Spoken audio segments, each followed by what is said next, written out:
fast, Monica! I don't want to see you back here until you're ready to wake up and start doing things properly! Right now, you're a disgrace to my kitchen and to the Hotel Debord name! It was an accident. I'm sorry, did you hear me asking for excuses? No, I'll do better, I promise. Why is she so aggressive? She won't even listen to what the poor girl has to say. Oh, hey, cut her some slack. You gotta at least hear her out. Wait! Huh? Who do you think you are telling me? Wait a sec. Navia? So, you're bringing backup now. Suit yourself! You're still wasting your time!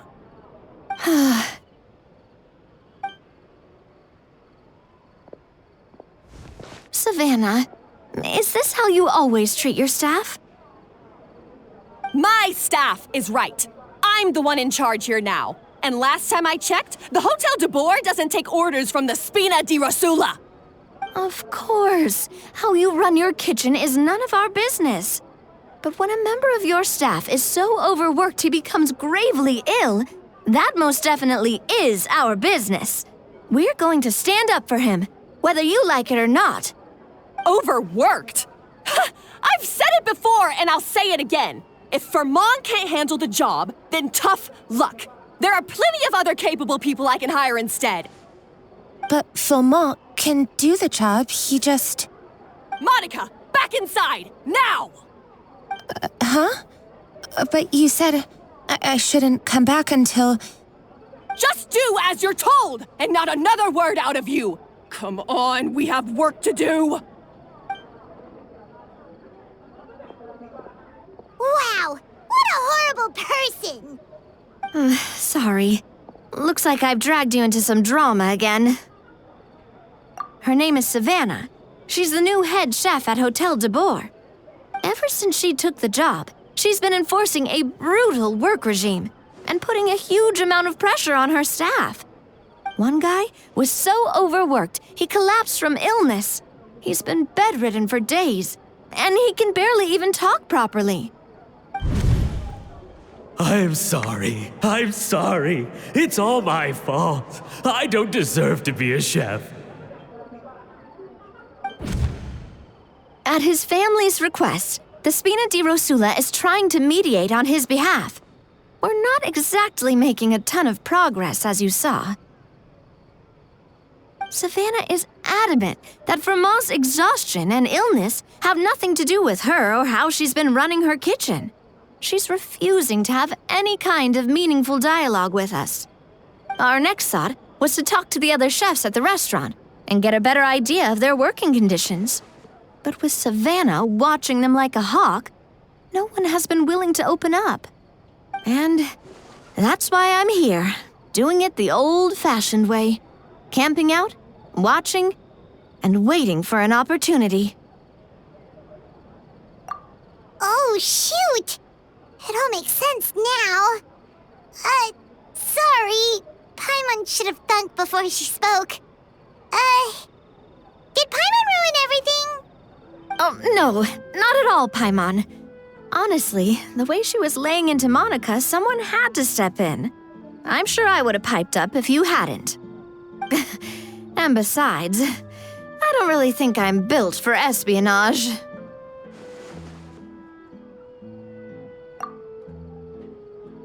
Yeah, meaning it's gonna be all the more difficult to get the inside scoop now.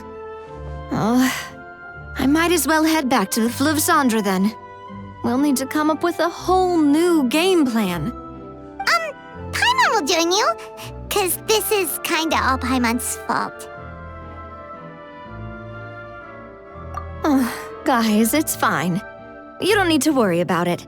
That said, if you were planning to visit the Fleuve Cendre anyway, let me take you out for a meal. I'll make sure it's a proper feast. A really famous chef just joined the Spina di Rosula's tavern. Her name is... Sorry to interrupt. I just wanted to apologize for the scene you witnessed just now. We shouldn't subject our customers to that. This is a small token from us. It's some candy from Monica. She asked me to make sure it was delivered into your hands. Monica's the one apologizing? Huh. Clearly Savanna is the one who owes an apology. Our head chef has been a little highly strung lately. Sorry for everything.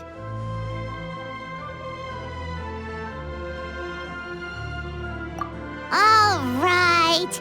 Since there's candy, Paimon will drop it. Not the candy. Thank you for understanding. We'll make sure to pass your feedback on to Miss Savanna. A little highly strung, huh? Paimon doesn't get it. How did someone like her even become head chef? Well, according to Fermat's family, she hasn't always been like this. But that's a story for another time. Let's try this candy.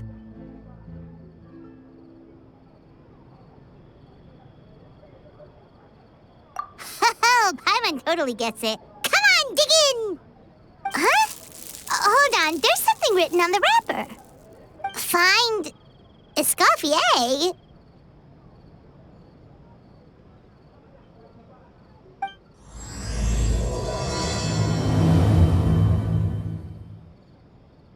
Escoffier? Could this mean...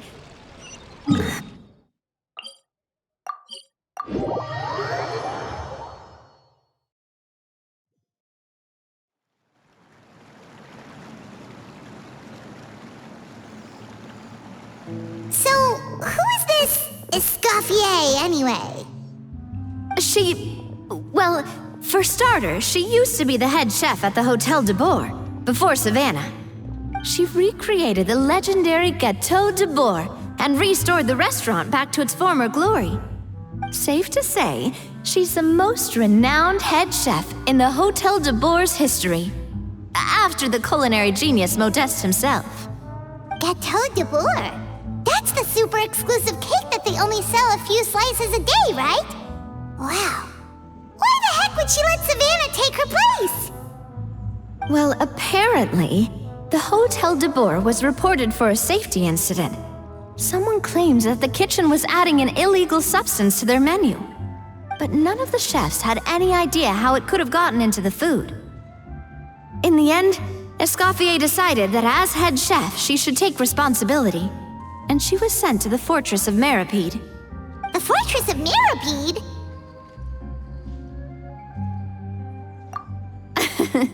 Well, you're right.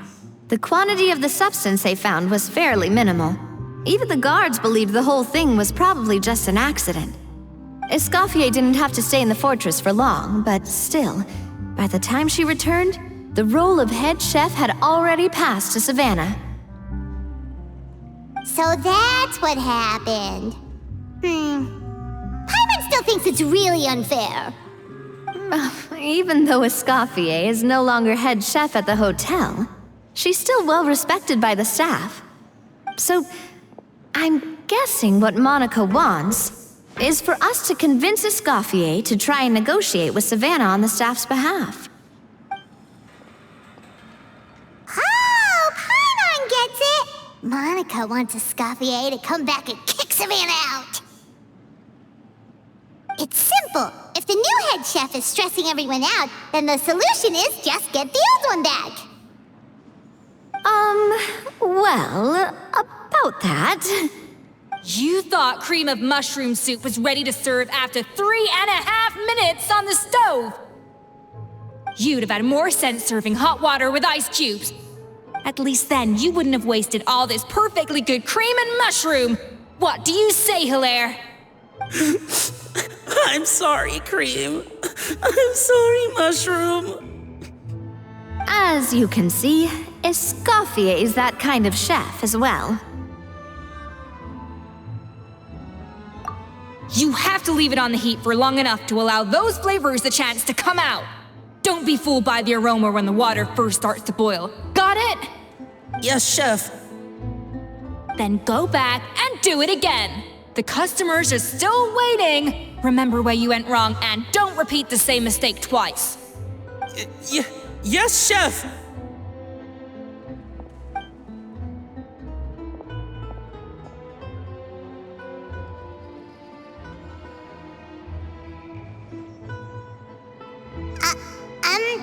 Excuse us,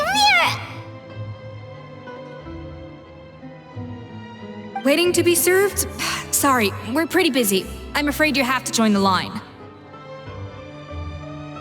Oh, no, we're not here to eat. So you're not paying customers? Then I'm afraid the wait will be even longer. It's hard to talk to Escoffier when she's in the zone. Let's take a seat. We can catch up while we wait.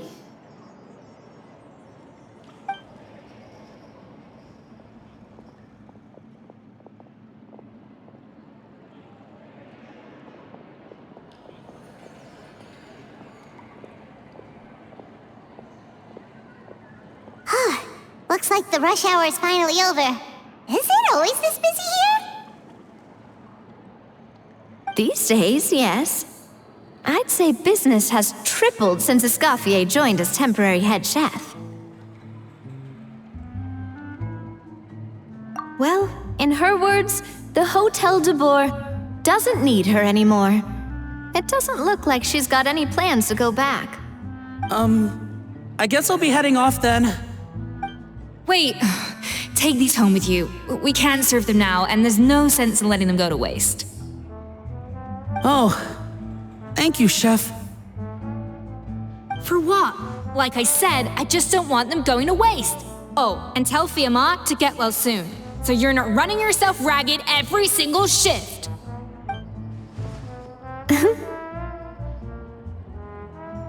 Fiamma. That's the second time we've heard that name. Who is that again? He's the chef that fell ill from stress. Hilaire is his son. And with Mom stuck at home taking care of Dad, he decided to pick up some work to help pay the bills. Escoffier knows their situation, so she's been making some extra food every day for him to take home. Hey, I heard that, Navia! I've told you before, no one's making extra food. Hilaire is making blunders in the kitchen, and I can't serve his failed dishes, so he might as well take them home. Yeah, failed dishes that just so happen to be nutritionally complete every single time. So you two must be the world-famous traveler and his companion, Paimon. Yes? Is there something I can help you with? Oh, so you know us already. We'll skip the introduction then. We're here to talk about Savanna. Oh, I certainly am. The Spina's headquarters are right next to the tavern. And I've lost count of the number of times Navia's come to pester me about it. But I don't work for the Hotel Debord anymore. And being ex-head chef doesn't give me the right to interfere with that business. Besides, I'm the one who persuaded Savanna to take the job in the first place. What? Well, she was a much gentler person back then. A little timid, even. She wasn't at all confident that she was the right fit for the role. That's hard to believe.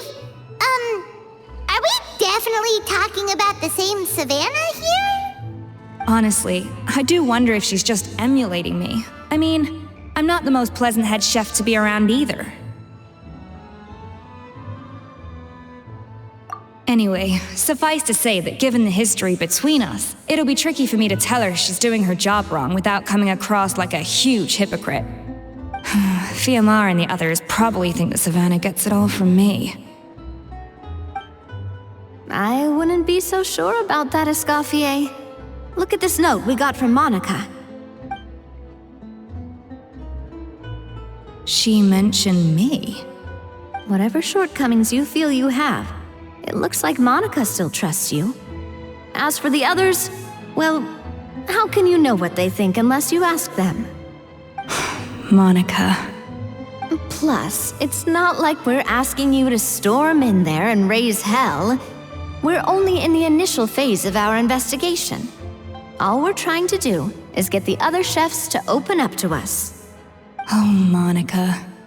Oh, Monica. Escoffier? I can't believe her! Powdered sugar is supposed to be applied sparingly. Look at all that on the wrapper. It's thicker than the sole of my shoe. Unbelievable! I won't stand for this. She has to learn. Come on, we're going. Wait, so now she's,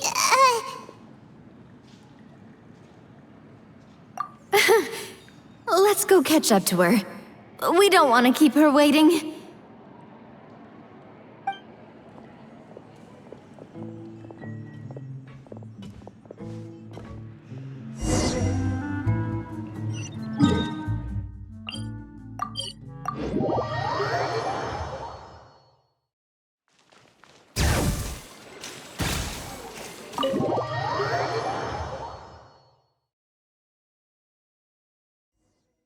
Wait, she looks like... Is that Escoffier? Escoffier's back? Yes, I'm sorry. I'm so sorry.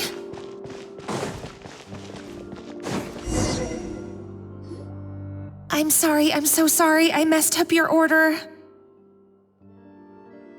Oh, I wouldn't go that far. Maybe the taste is a little off, but if you hadn't brought it up, I don't think I would have noticed. But, please, you have to forgive me or Chef is gonna... Okay, I know. I'll kneel before you. What the heck? Get up, Monica. Can't you see that you're just making your customer feel more awkward? Escoffier? If you want forgiveness, then do what any self-respecting chef would do. Make the dish again. And this time, get it right. You cannot go begging your customers to feel sorry for you. Savanna said that I'm not allowed back in the kitchen until I've corrected my mistake. But if I can't go back into the kitchen, I can't do the dish over. That's some backwards logic. How can you fix your mistake without being allowed to cook? If this is what Fermat had to put up with, then no wonder he had a breakdown. We apologize for interrupting your meal, sir. It's fine. With my layman's palate, it's not like I can tell the difference anyway. I was actually quite enjoying my meal until she appeared out of nowhere and started apologizing. Gave me a bit of a fright, to be honest. Oh, well, it's because Chef Savanna tasted a bit of the leftover soup from my pot and then threw me out of the kitchen. Gosh, that's pretty strict. Has she always been that way? I don't recall things being like this when Escoffier was head chef here. I gotta say, you're all looking a little worse for wear these days. I mean, Escoffier was strict too, but I think the difference is that her criticism was more constructive, so you knew what you did wrong and how to improve, and we all knew that it came from a good place. Chef Escoffier was hard on us because she truly wanted us to reach her level. But these days, whenever we make a mistake, we just get told to wake up, get your head in the game, or just do it again. And it's only gotten worse since word got out that Chef Escoffier had started working again in the Fleuve Cendre. Monica, you don't need to call me chef. I'm not the boss here anymore. Yeah, but through no fault of your own. What happened back then, that wasn't on you, and all of us know that. That banquet was a huge event, and so many staff were involved every step of the way. With so many moving parts, there's no way of knowing how that lumiline ended up in the food we served. Lumiline? What's that? A new drug from the Fontaine Research Institute, produced from an extract of the lumitoile. Apparently it sharpens the senses, so they used it to treat people with impaired responses to stimuli. Oh, yeah, I've heard about that. They found out you can use it as a flavor enhancer since it stimulates the taste buds. Makes things pretty addictive. They also found that overuse can have mood-altering effects and even lead to nerve damage. So it quickly ended up on the guard's list of controlled substances. Unfortunately, however, some food products containing the additive had already made it to the market by the time the guards banned it from the restaurant industry. everyone knows that in all likelihood, someone probably just purchased a batch of contaminated ingredients by mistake. But you took all the blame. We all know why. You just didn't want to see this turn into a place where tensions are constantly running high, because everyone's suspicious of each other all the time. And now look at you, a fry chef in the Fleuve Cendre. What are you trying to say? Sure, the Spina's Tavern is no Hotel Debord, but come on, it's not that bad, is it? Oh, the Fleuve Cendre, you say? Great. That's where I'm dining from now on. Monica, I'm very happy with my current job. And there's no changing the past. We just have to let bygones be bygones. Besides, at the end of the day, I was the head chef, regardless of whose mistake it was. Ultimately, the responsibility lay with me. If only Savanna was half the boss you were. I'm sorry? Do you have a problem with my conduct as head chef? No, chef. So, you do remember who's boss? Escoffier? I thought you'd left this place for good. What are you doing back here? What happened to you, Savanna? Why are you acting like this? When I turned this place over to you,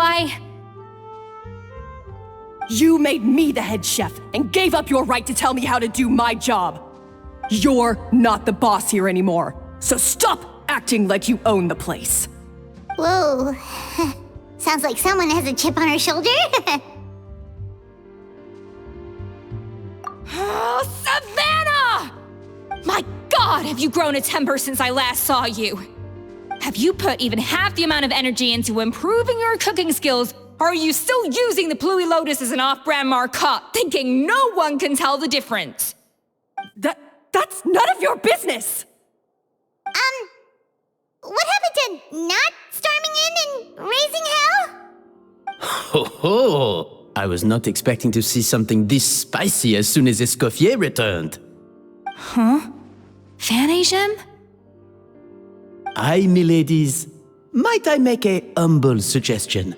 Given that we have ourselves a tête-à-tête between chefs at the Hotel Debord, I dare say it would be de rigueur to settle this the traditional way. The traditional way? That can only mean one thing. That's right! I'm talking, of course, about the tradition established by Modeste himself. The cooking contest! According to legend, the founders of Hotel Debord, Modeste and Savelli, used this method to resolve all of their disputes. Everything from petty arguments over next week's menu to disagreements over the strategic direction of the restaurant. The cooking contest would decide who had the final say. It sounds like they had a lot of free time on their hands. Well, it might sound that way to us. But in fact, the cooking contest played an enormous role in motivating chefs to hone their skills, reaching new heights of excellence in the culinary arts.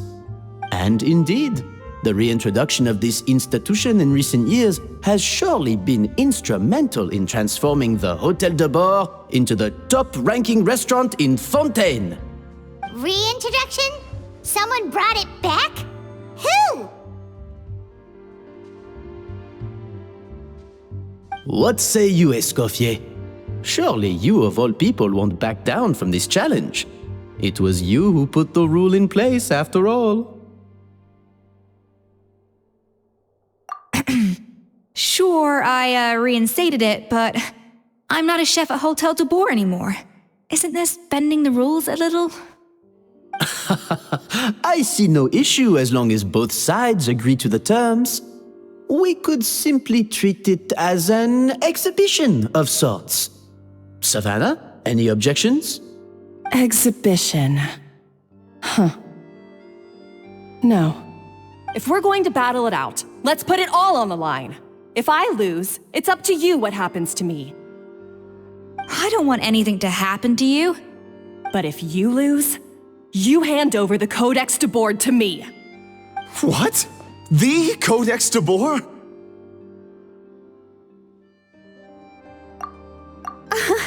Only the legendary handbook written by the original head chef Modeste.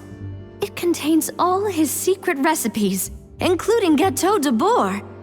It's the greatest treasure in Fontaine's culinary world, and only the present and former head chefs of the Hotel Debord have the right to read it. Present and former? Wait, but that already includes Savanna, though. What do you want that old thing for? You have your own copy, don't you? Don't take me for a fool. You know perfectly well what I mean. I want your copy, the original version, the one you took with you when you left us. I'm sorry, I must be missing something. You know, there's no difference between the original and the copy, right? They contain the exact same recipes.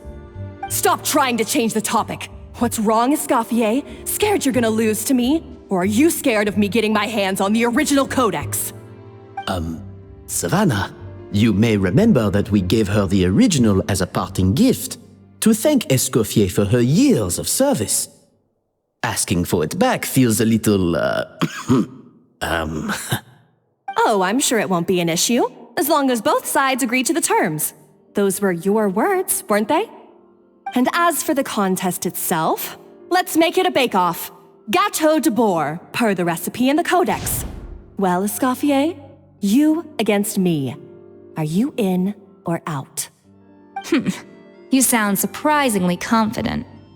All right then, let's see how much you've actually grown. I hope you surprise me, Savanna. I'd hate to find out that all you've learned after this long is how to chew people's heads off. Believe me, I'll show you. Escoffier, are you sure this is a good idea? You accepted...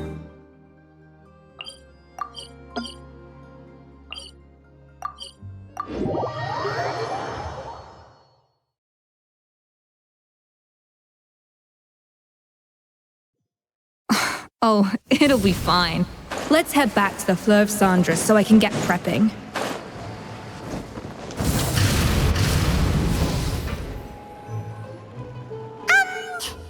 So, this whole bake-off thing kind of came out of nowhere.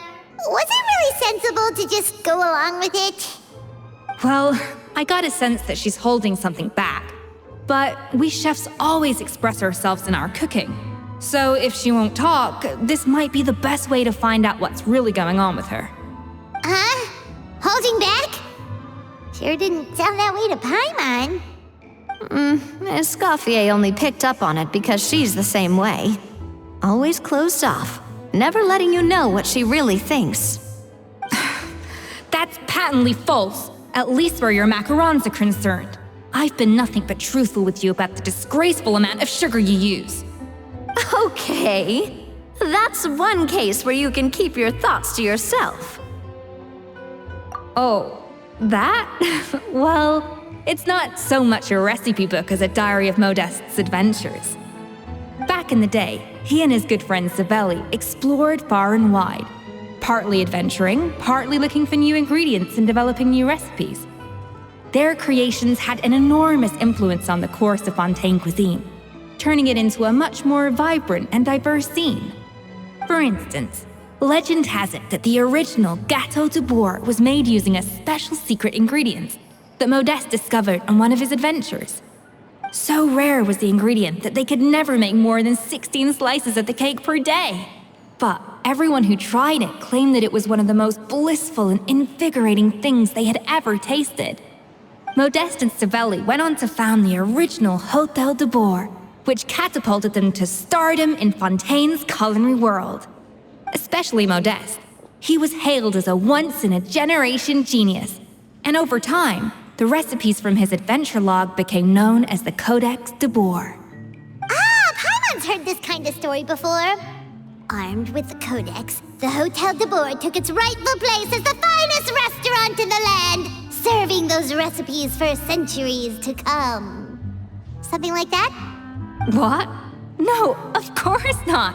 Cooking is a constantly evolving art form. How can any restaurant survive if they only serve food that was popular last century?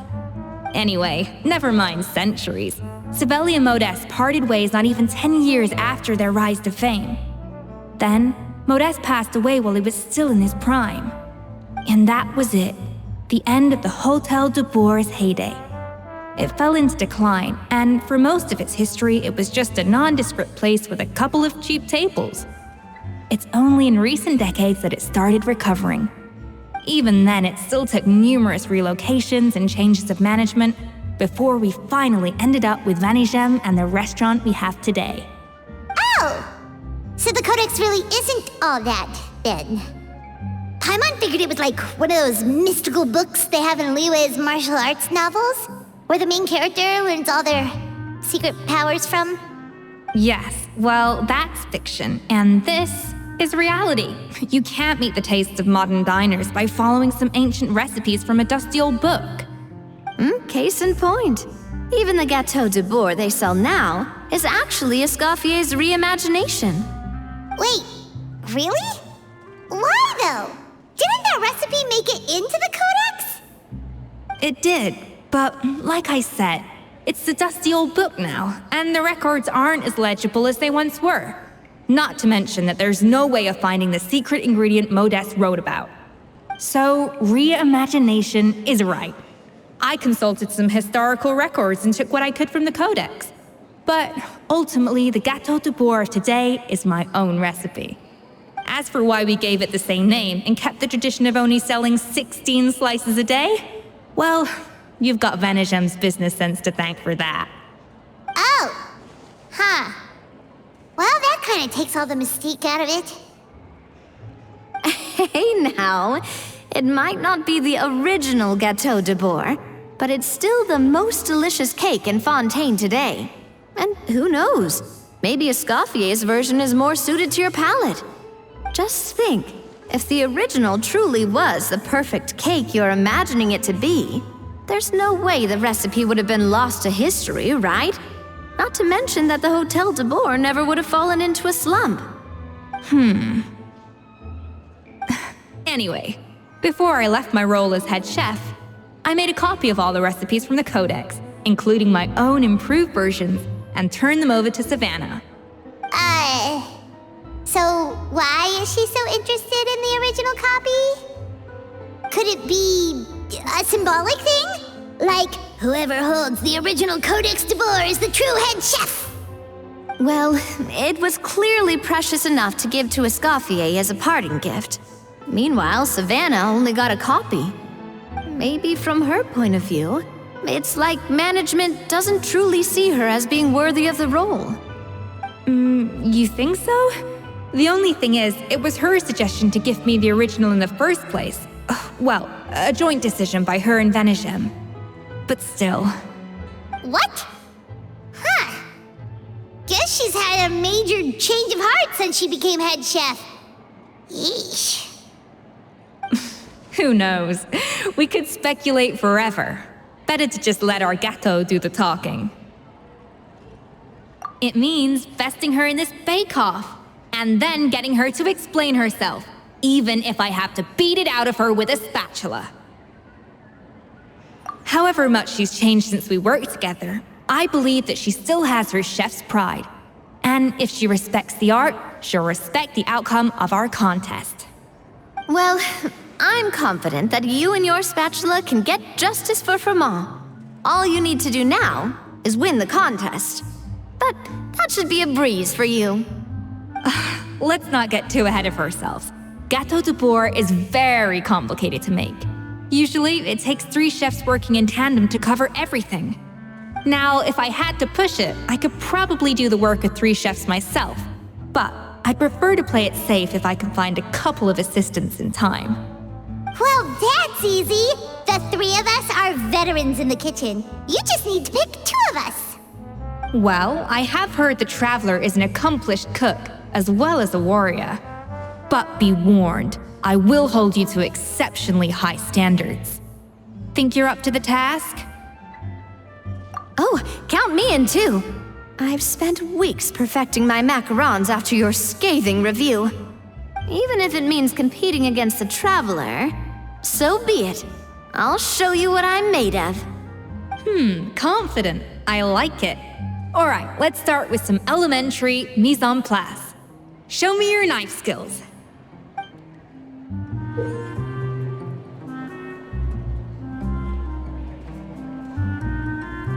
I've always called it chopping stuff up, not mise en place. But it's basically the same thing, right? Oh, Navia. The difference in your case is that mise en place is chopping stuff up without sending juices flying. Looks like you found that easier than I expected. Yeah, thankfully it was pretty straightforward in the end. You made it sound like we'd be carving statues out of fruits or something. Well, brace yourself, because the next step is anything but straightforward. I'll be using this cold press to extract flavor compounds from the ingredients. A kind of special food processor I got the Fontaine Research Institute to make for me. It uses cold temperature extraction to isolate the essence of cooking ingredients, which can then be used to flavor dishes more precisely. But this isn't exactly standard kitchen equipment, so that probably didn't make a whole lot of sense. Let me give you a demonstration instead.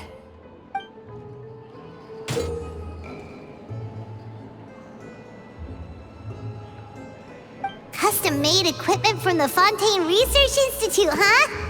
That's some pretty high-tech food prep. Paimon's never used anything this weird before. Cool! No, weird.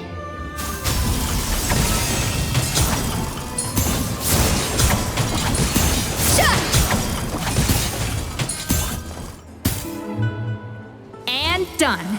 These are the flavor compounds extracted from our ingredients. I processed all the fruit you chopped up earlier. Wow! Even the smell is so much more concentrated. What next? Do we add all this stuff in? Absolutely not! Throwing everything in at once will ruin the balance of flavors. We have to go slowly and carefully to calibrate the exact flavor we want. I'll demonstrate again. Now, watch closely.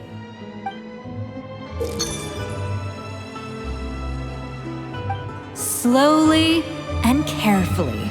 Not a drop too much, and not a drop too little.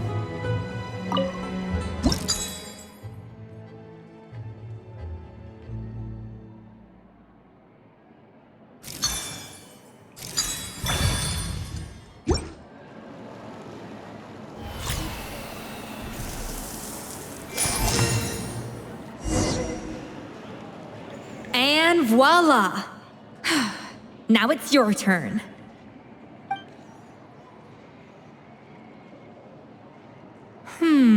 Not terrible. Considering this was everyone's first time blending flavor extracts, it could have been worse.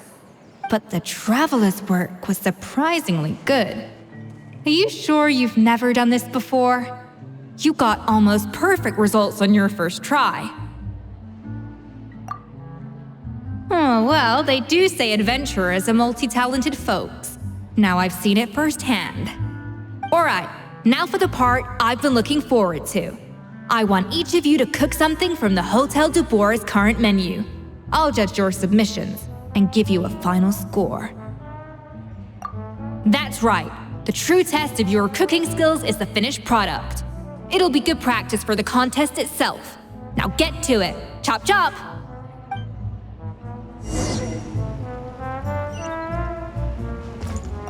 How's it going? Have you picked a dish yet? Choose wisely. I expect you to present the most delicious thing on the menu.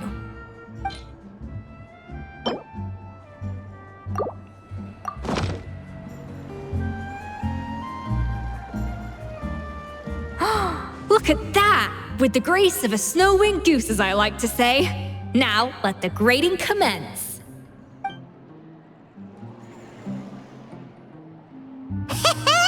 Pretty good, right?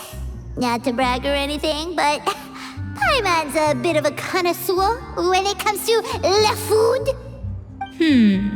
6 points. What? Oh, well, fair enough. Paimon doesn't cook all that often, so as long as it's a pass. That's 6 out of 100. What?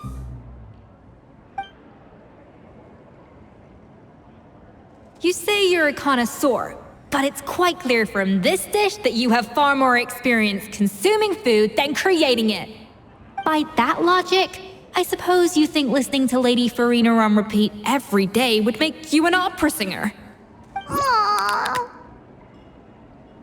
Me next. I'll have you know that this batch of macarons has 2 whole tablespoons less sugar than my previous ones. So you went from 12 tablespoons to 10? Well, it's nice to know you actually measured it out. Because it tastes like you just threw in whatever was left in the jar. 6 points. Aww. Now to the final dish. So, what do you think? This is our last hope. 8 points. Darn, that's barely higher than what we got. Not exactly. The color is spot on. Beautiful aroma. Excellent presentation. I have to give this one 8 points out of 10. Maybe even 9 points. Huh? How did you pull that off? Don't get me wrong. There's room for improvement. But still, this is clearly the work of an accomplished chef. I can tell that you've put many hours of work into honing your skills in the kitchen. I can really taste the grace of the snow-winged goose in this dish. The traveler's journey, with all its trials, tribulations, and setbacks. Not to mention the frustrations of having a picky eater for a partner. Hey, you made that last part up! No way did you taste that! Well, it looks like I lost fair and square. I guess you'll be taking the Traveler as one of your assistants then? But if it takes 3 chefs, that still leaves 1 slot remaining. Maybe Paimon and Navia should keep practicing and see how it goes? Chef Escoffier. Oh, it's Hilaire! What brings you here? I heard the news about the cooking contest. You're doing Gâteau Debord, right? I was just wondering if you needed any help? And you think you're up to the task, do you? Oh, no, I know I'm not there yet. It's actually my dad who wanted to help.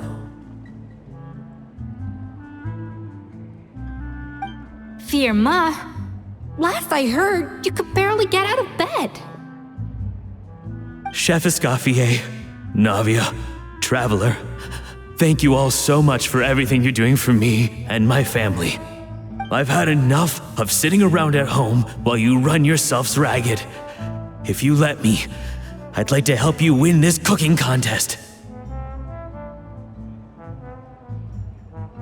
Yeah, I was gonna say the same thing. Don't you worry. I'll be fine. I'm feeling much better now. I'm sorry. I know I've been rather useless these past few days, but not anymore. The fact is, I'm a fine chef, despite recent events. I've proven myself in the Hotel Debord kitchen, so if anyone's qualified to work under Chef Escoffier, it's me. I think. I mean, I hope so.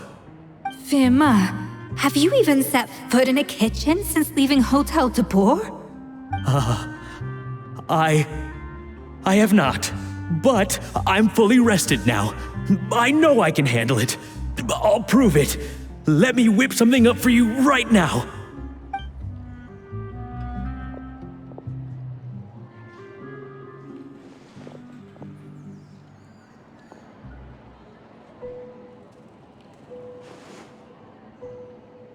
Huh? That's strange. Why are my hands shaking? What do you call this, Verma? I can't seem to grip my knife. Do it again! Again! Again! I... Hopeless. Get out of my kitchen yesterday.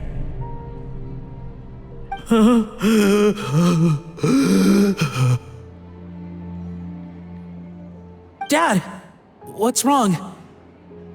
I don't understand. I was feeling so much better, and then Will I never be able to work in a kitchen again? Dad, talk to me. What happened? I think the real issue here is not physical exhaustion, but psychological trauma. Monica, when did you get here? Probably because you were all concentrating so hard on your cooking. I didn't want to interrupt your flow. But anyway, Vermont, I'm so sorry. If only I'd known how serious your situation was, I would have stood up for you sooner. You have nothing to apologize for, Monica. During those long nights of redoing every order, you were the only person who looked out for me. Oh, come on. All I did was make you some tea. I doubt it was much help. Savanna was so ruthless toward you. I probably should have brought you something stronger. She sounds like the worst. All right, another Savanna horror story. Let's hear it. She's been getting harsher and harsher on us ever since she heard about Escoffier's new role in the Fleuve Cendre. Seems like no matter what we make, she'll find something wrong with it. What is this? It looks like a dog's been at it. In the trash now! Then she orders us to redo the dish again and again, but we never know what's going to make her happy. Do it again, do it again, do it again! Every time you remake it, you just get another earful from her. Either straighten yourself out or get out of my kitchen! So now, it seems like just picking up a kitchen utensil gives me flashbacks of her yelling at me. Oh man, that must be awful. The more I want to get it perfect, the more my hands shake, and the more scared I am of making another mistake. How can you give up so easily, Firma? You weren't a quitter when you were working for me. And even under Savanna, you talk about working late into the night trying to perfect your dishes. That says to me that you still hadn't lost that determination to prove yourself. What changed? I don't know what's come over me. When I think back, I just remember feeling like my heart and my hands were growing heavier and heavier as the shift went on. Each time I had to redo a dish, my heart sank a little further. Maybe Savanna was right. Maybe I am just hopeless at this. Dad. I see. Well, it sounds like there are some deep issues at work here. Ones that won't be resolved by merely seeking compensation. I will win this contest, and after that, I encourage you to approach Savanna and talk this out. But what if you can't find another assistant in time? Clearly, I'm in no state to help out. You think being one person short will ruin my chances? Let's not forget, I taught you and her everything you know. Even if I had to go it alone, I would present the perfect gâteau. Oh, well, Paimon and Navia will still keep practicing, just in case. And so will I. Yeah! And if worse comes to worse, we can always get the Spina di Rosula to put out an emergency call for chefs. There's gotta be someone out there, right? Actually, I thought maybe I could help. That's sort of why I'm here. What? Why didn't you say so? I was going to, but then... well, this is the first chance I got. You do this for us? Thank you so much, Monica. All right, fine by me. But aren't you still working for Savanna? Joining the other side seems like a guaranteed way to put your future employment in jeopardy. I know, but it's all right. I've made up my mind. With the way things are, I can't keep working for Savanna much longer anyway. Unless I want to become the next Firma. I'm done with sucking it up. It's time to try and turn things around. If this cooking contest can get Savanna to see the error of her ways, then I'm sure she'll forgive me for this. Well, Paimon didn't think we'd be poaching from Savannah's staff to get our third person, but there you go.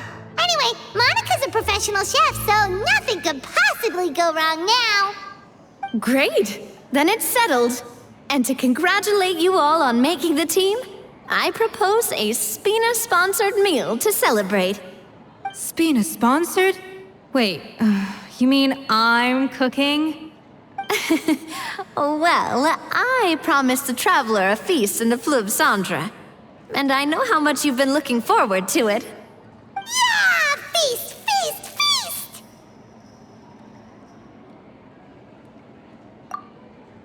All right, if you insist, then prepare for some of the finest food of your lives.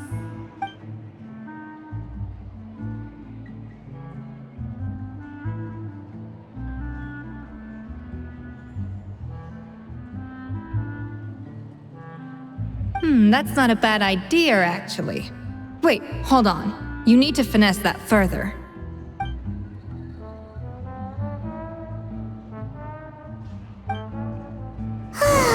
That was a dream come true. Paimon never knew Fontainian cuisine could be this good.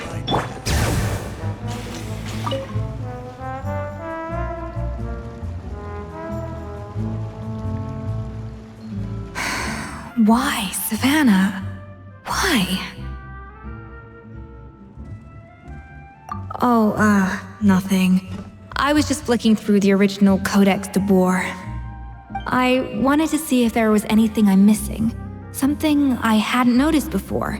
That might explain why Savanna's so desperate to get her hands on it. But I can't find anything. It's just some hastily scribbled recipes in between diary entries from Modeste's adventuring phase. And most of it's not even legible anymore. The copy I gave her not only has all the recipes in full, but even includes my own private tips and notes from years of experience. Surely that's infinitely more useful than this old thing. Yeah, maybe. Still, it's just hard for me to imagine that the Savanna I knew would go to all this effort just to make a point.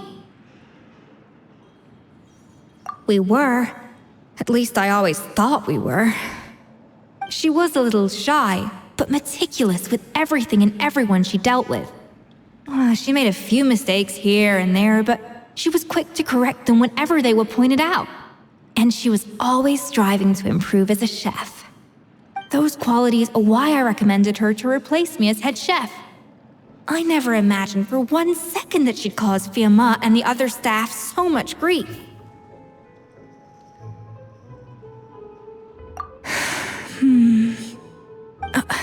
Well, I mean to an extent, of course. I pushed hard for her to get the role. And the idea that she turned out like this because of me is difficult to come to terms with. I wonder if this is how Modeste felt back when he was writing the Codex.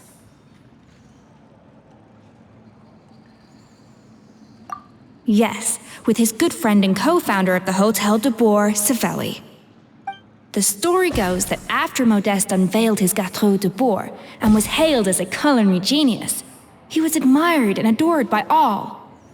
But his newfound fame slowly drove him and Savelli apart. Unlike Modeste, whose every new creation was an instant hit, Savelli seemed to face setbacks every turn.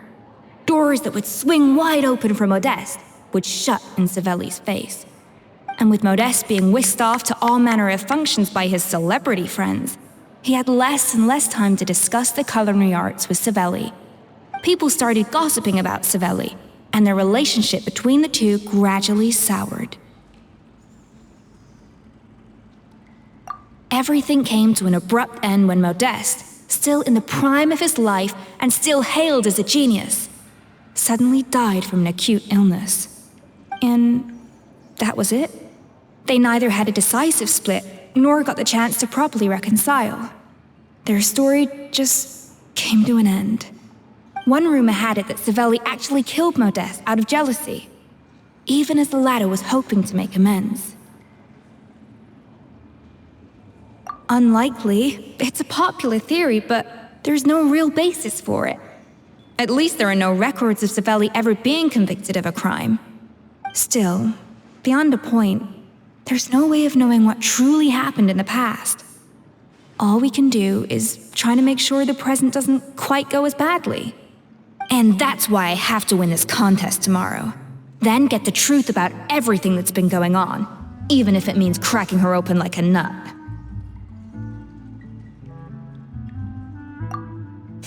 You're right about that.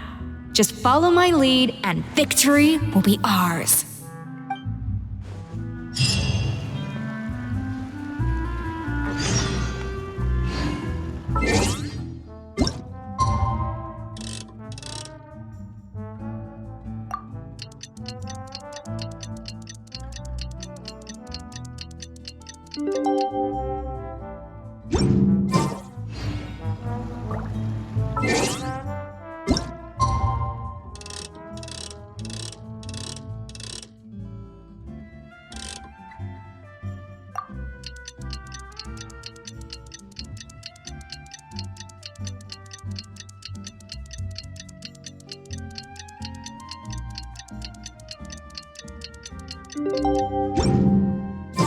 It's Cooking Contest Day! To the Hotel Debord! Toot sweet!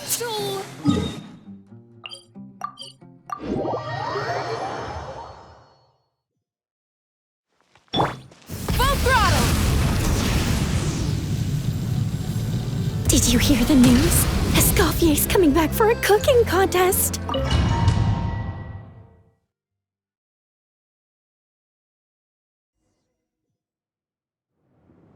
Mesdames et messieurs, welcome one and all to the Hotel Debord and to this most exciting of cooking contests. Savanna, I brought the original copy of the codex you asked for. Monica? Huh. In the interests of fairness, this contest will be conducted in a double-blind format. Once the dishes are complete, they will be sent to the back of the kitchen where they'll each receive a label. The labels will be placed out of sight underneath the plates, only to be revealed after the judges have sampled them and reached a final verdict. This is to ensure that no one will know which dish is made by which contestant. As one of the judges, I promise to be fair and impartial. When my meal got interrupted yesterday, I never thought this is how they'd make it up to me. Getting a seat on the judging panel is a pretty sweet deal. Both contestants have taken their positions. Then, without further ado, let the Hotel Debord cooking contest commence!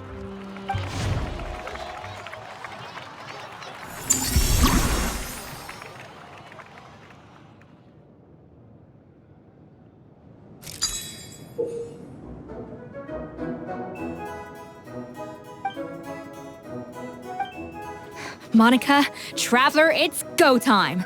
Let's do this. Alphonse, Gaspar, get to work! Do not disappoint me. Looks like our two head chefs are raring to go. Like an oven on full blast, this competition is quickly heating up. That should be enough flavoring. Now hurry up and balance the flavors.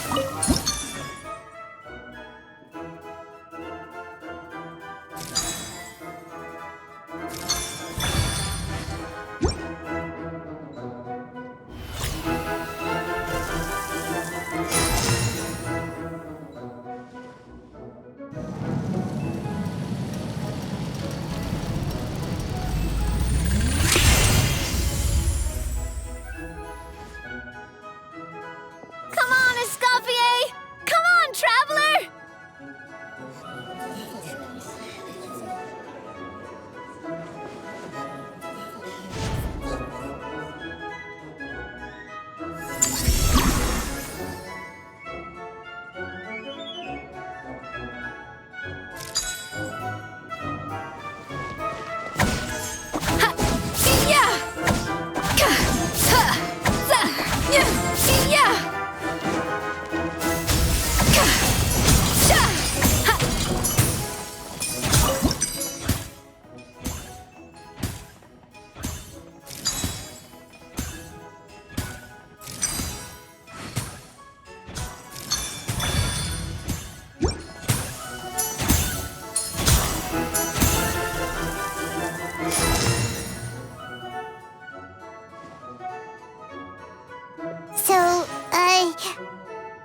do you think?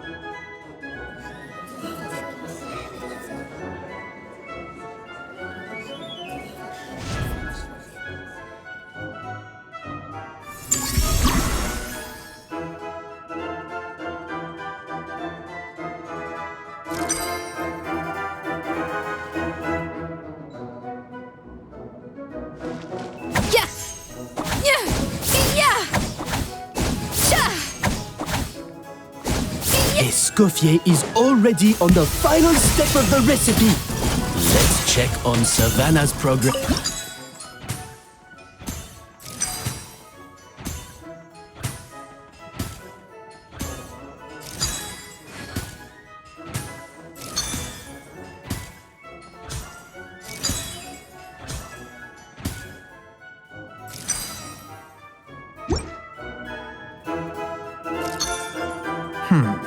I think this flavor profile is still a little bit off.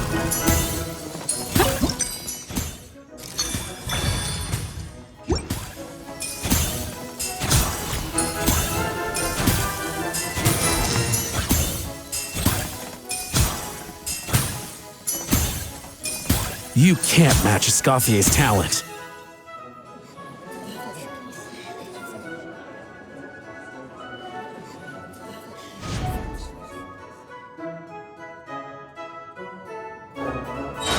I present to you Gâteau Debord.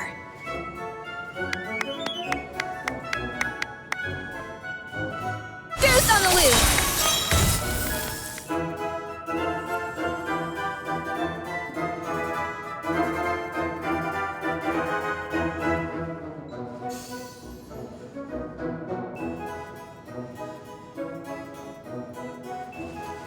That was perfect! We were like a flock of snowing geese, completely in sync, working gracefully and elegantly together.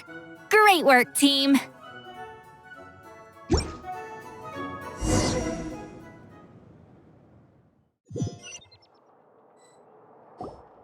Time's up! Contestants, please take your dishes to the back.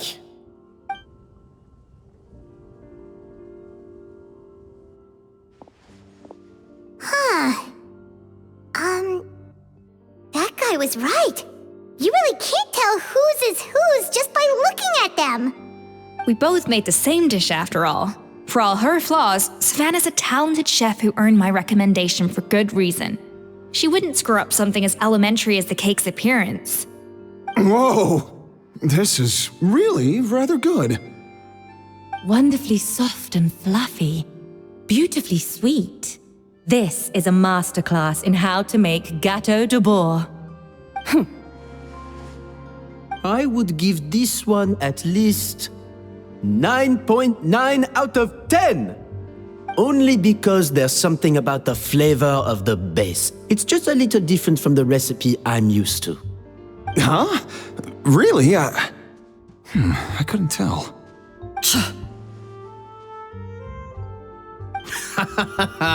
All right, on to Gâteau number 2. I haven't had a single bite and already this aroma is a delight to the senses. I have a feeling that this gâteau will be a gâteau for the ages. How exciting! I'm gonna dig in.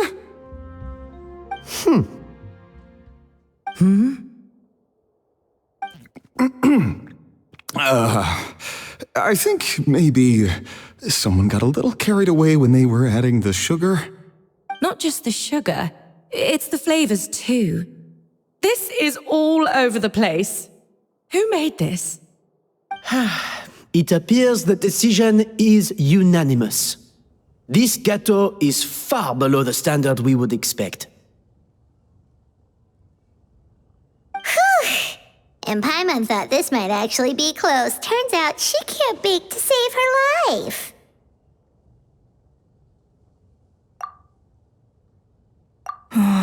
Something's not right here.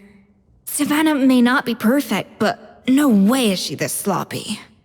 I can now declare that the creator of the first gâteau has won this cooking contest. Now, all that remains is to turn the plate over and reveal the chef's name underneath. What? It's Savanna? No, that's impossible! Hey, Savanna! You cheated, didn't you? You cheater! What did you do? Oh, you swapped the plates, didn't you? Well, someone's a sore loser. These cakes went from the oven to the judge's table without me ever laying a finger on them. And everyone here can attest to that. It was Vanejem's staff who labeled them in the kitchen.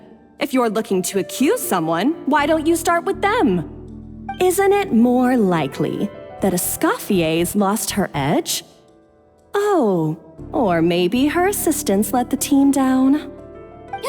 You take that back! Judges, we demand a rematch.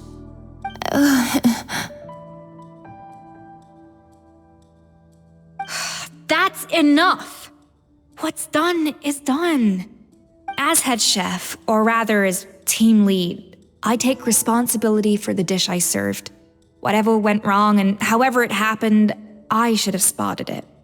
Savanna, I didn't think you'd stoop this low just to beat me in a bake-off.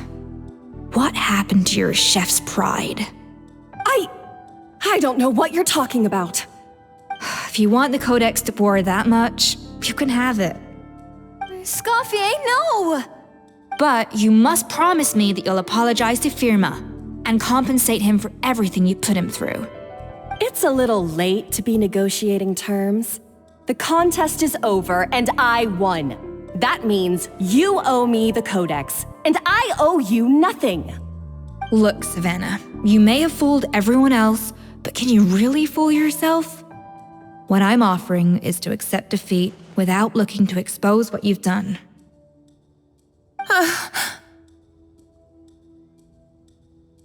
But only on the condition that you promise to stop putting so much pressure on your staff.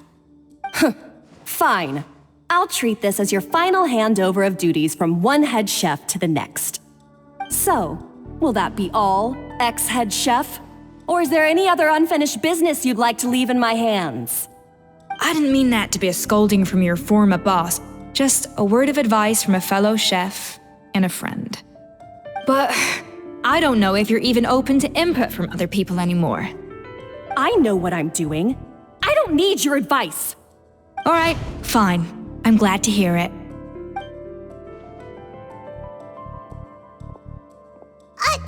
Escoffier! The Codex Debord! Finally. Now, at long last, I will succeed. Escoffier? How could you let her get away with this? Yeah! The Codex is a souvenir of your time here! Doesn't that mean anything to you? It's all right. It was just a bake-off, not the end of the world. I'm already over it. Besides, it's not all bad. She agreed to compensate Firma. That's mission accomplished for the Spina. Honestly, if I'd have known that giving her the Codex would solve everything, I'd have just done that in the first place. I mean, why bother with the whole cooking contest? It's such a waste of time and energy.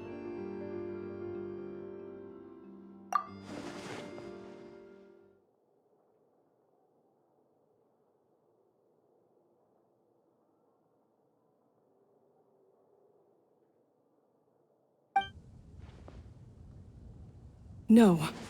No! This doesn't make any sense! Huh? That's it? No secrets, no nothing? I don't believe it!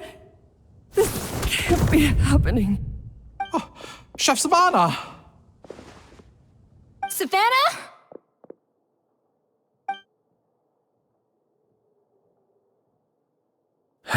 It's nothing life-threatening. Just a lot of pent-up stress and exhaustion. Oh, I knew it. Pent-up stress? The truth is, however hard she might be on the rest of us, the person she puts the most pressure on is herself. Yes, there are nights when she makes us redo things over and over into the wee hours. But for her, it's every night. She'll hide herself away in the kitchen, working on new techniques and recipes, and only realize how long she's been at it when we come to work the following morning. But why? Why would she do that? Our best guess is she doesn't want to be seen as less of a chef than Escoffier. And there it is. Even so, that's no excuse for taking her anger out on the rest of you. Yeah, and it's definitely no excuse for cheating in the cooking contest. About that, we honestly have no idea how she did it. We were focused on our own work the whole time, like she asked. Leone and Algalia were the ones I tasked with labeling the cakes. I've already spoken to them both. They're at a loss to explain it too. Not to worry. Come on, join me downstairs. I'll interrogate the guilty gâteau myself.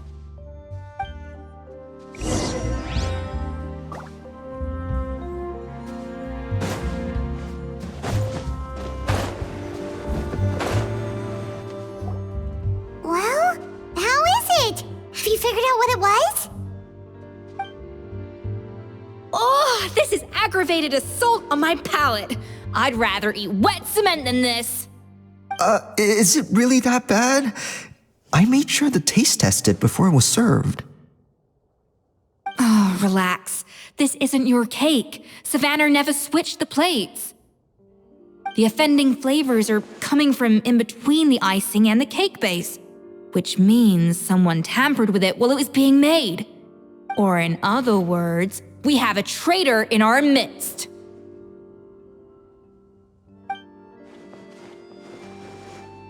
I'm sorry. I was forced into it. It was Chef Savanna. She said if I didn't cooperate, she would... Calm down, Monica. I've already accepted defeat. And if I wanted retribution, I would have brought this up when the results were announced. Whatever's going on with you, just spill the beans. There's no need to hide it.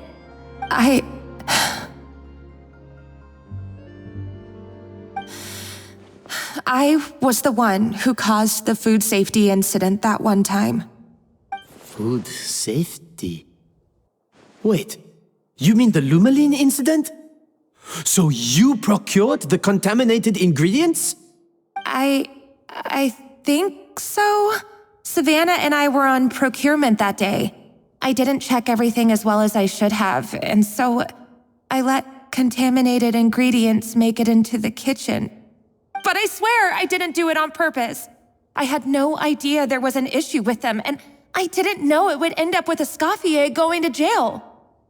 But the last thing I expected was for Savanna to use it as leverage to blackmail me with...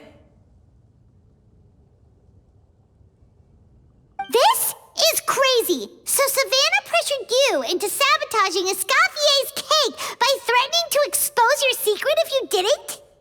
I know, it's terrible. I'm so sorry. I was so scared. The thought of Chef Escoffier finding out that I put her in jail, it made me freeze up with fear. I thought Escoffier would hate my guts if she ever found out, and yet somehow that's ended up in me doing something even worse.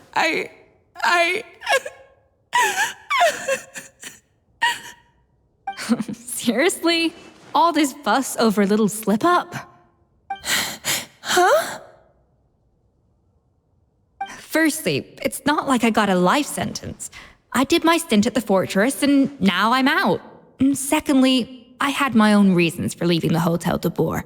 This wasn't the only factor. So you don't need to feel ashamed or frightened or anything like that. Any more than you need to add butter when you're pan-searing foie gras. You mean... you forgive me? Oh, well, I'm not saying you don't have to take responsibility for your mistakes. You should tell Vanagem to mark down your performance for the past few months. Then do some digging and find out exactly where those contaminated ingredients came from. Sure, you've made mistakes, but now's the time to fix them. Understood? Understood.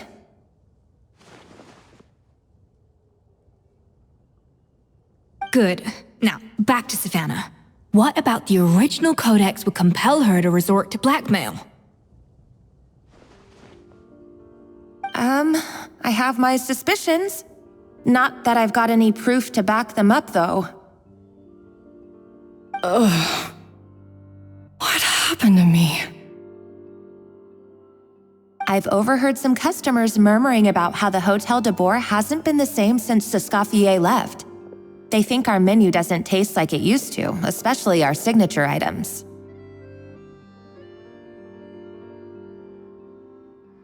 Now that you mention it, I noticed it during the contest too.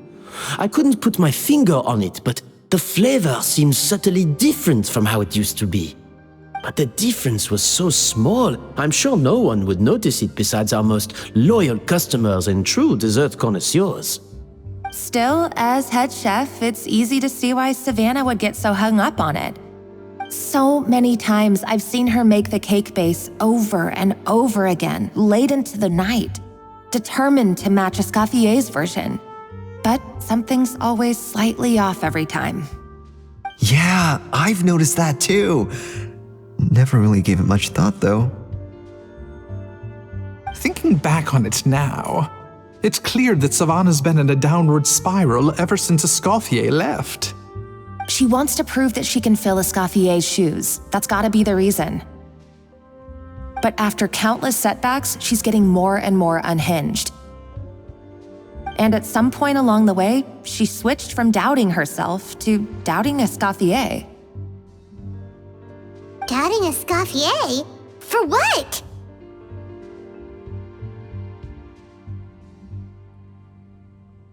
Yeah, it would explain why she was bent on getting the original at any cost. She must have thought Escoffier purposely omitted key details from her recipes when she copied them out.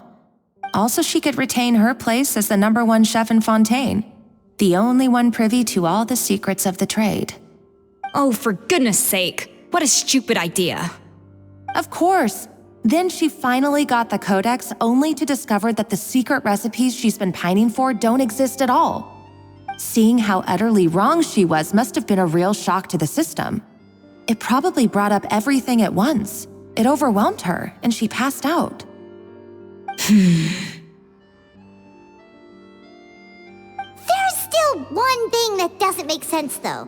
If Savanna had the real recipe all along, how come it tasted different? She might not be on the same level as Escoffier, but surely after like 50 attempts, she'd get it right one of those times.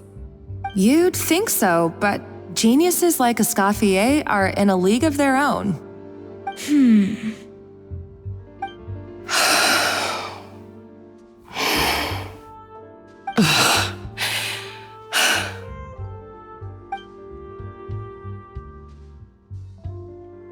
New head chef, you say? What's her name? I don't think I've heard of her before. I wonder, can the Hotel Debord keep its edge without Escoffier at the helm?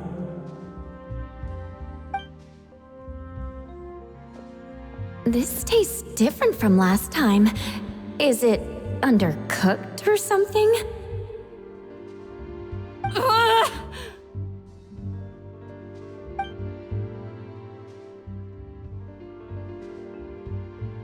Take this. It's a copy of the Codex Debord.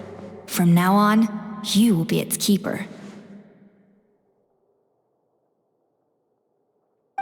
Don't listen to the doubters. If I say you can do it, then you can do it. Even if you don't believe in yourself, at least believe in me. Hey, did you hear me? Once I'm gone, the restaurant is all yours.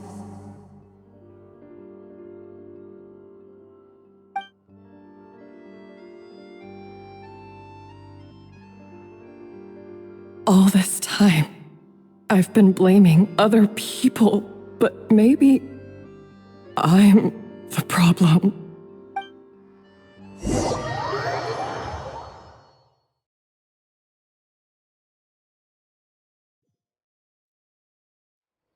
I sincerely apologize for putting everyone out. Savanna's awake now, but I don't think she's ready to speak to anyone yet. let's give her the day to calm down. I'm sure you'll have the chance to talk everything out tomorrow. In that case, I'll go and update Fermat and his family. I wonder what he'll make of all this. So, we'll come back tomorrow then. That was a long day. I think I've earned myself a sweet treat when I get back home. Oh, nice! Macarons? Or are you gonna switch it up this time?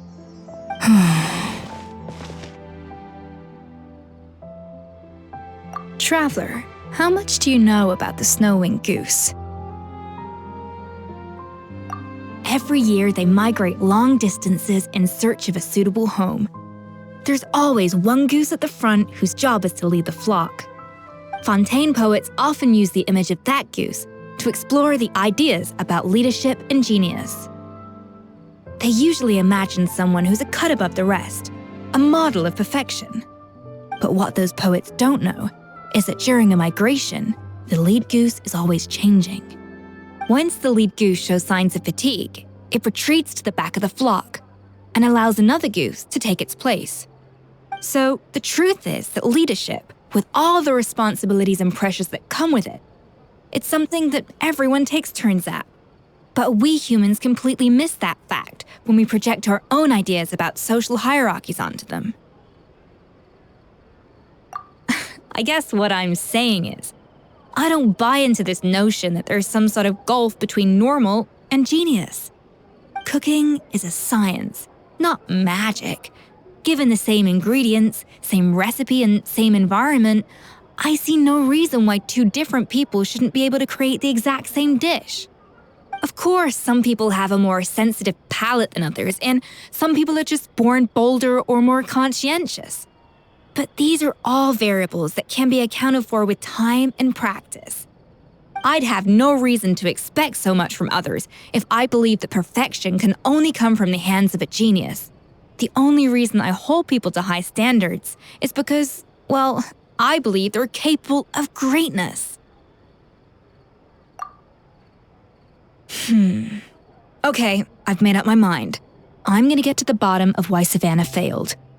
And come tomorrow, I'll give her the scolding of her life, pointing out all the mistakes she's made along the way. Then she'll finally see the error of her ways.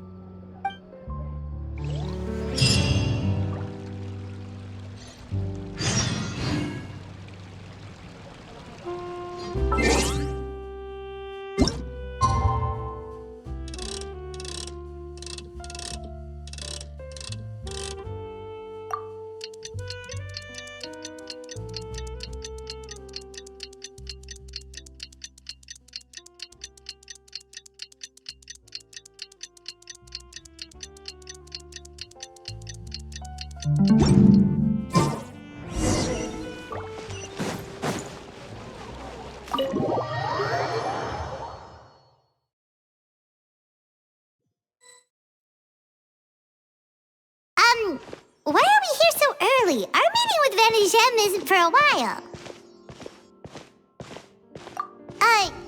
Check on her?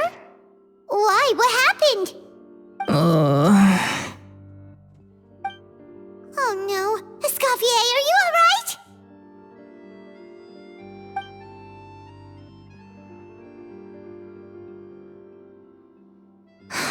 I'm fine. Just need to get some more coffee in me. Huh? What happened to my coffee? Did I really drink it all? All right. Thanks. I appreciate it. Well, there's cooking facilities here. Or we could just grab a cup of coffee from Cafe Lutece, but either way, hurry! Coffee. Need coffee.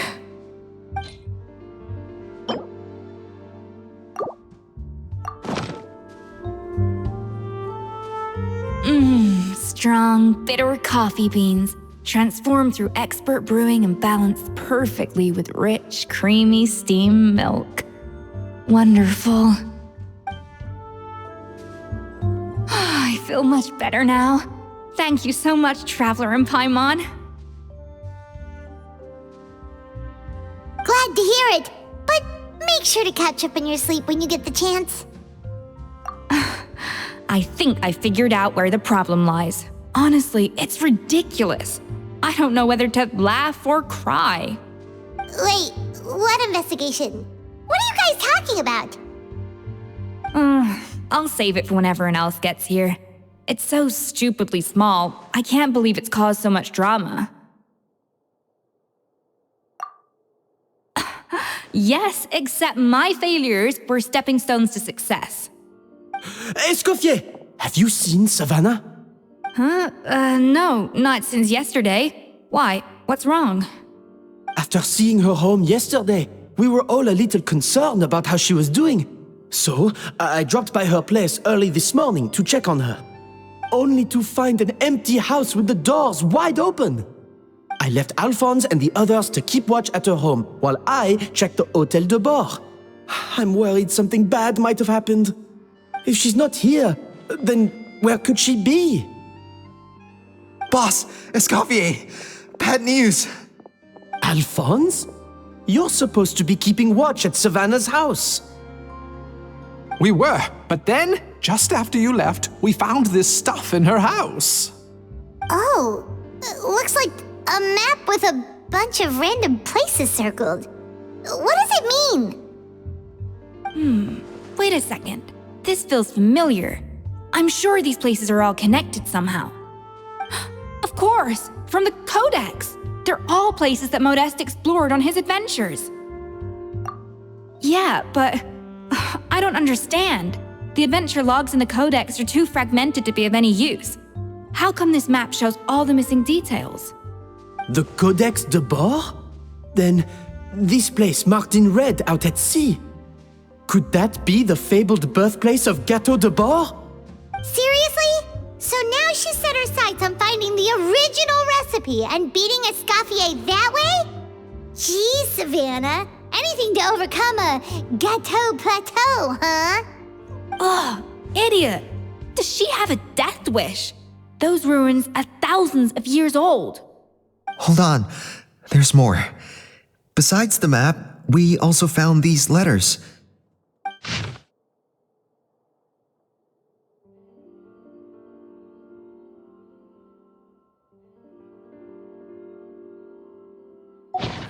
It was you. You let the Lumaline through, didn't you?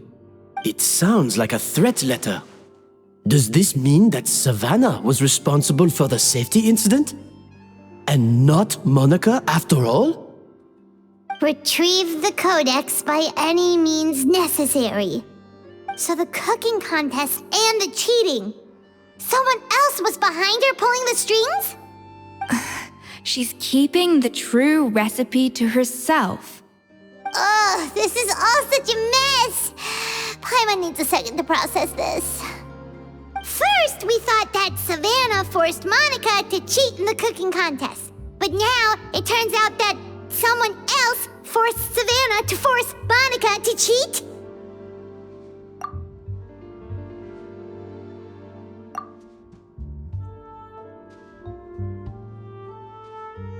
You're finally here. Of course. I should have put 2 and 2 together as soon as I read your threat letter. The food safety incident, the demand for a cooking contest, the instruction to blackmail Monica, even the suggestion that Escoffier was keeping secrets from me. It was all part of your grand plan, wasn't it, Monica?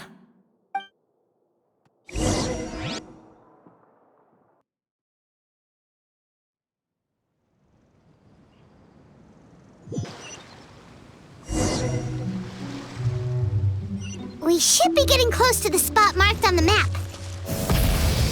Of all the stupid things she's done, this really takes the cake. The moment we find her, I'm gonna curse the living daylights out of her.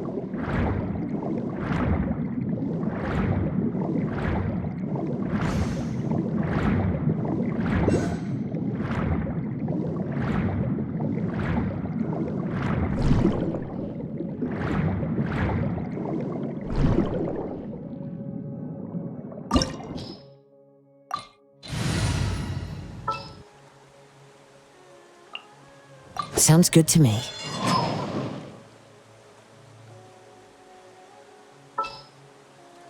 I knew you'd miss me.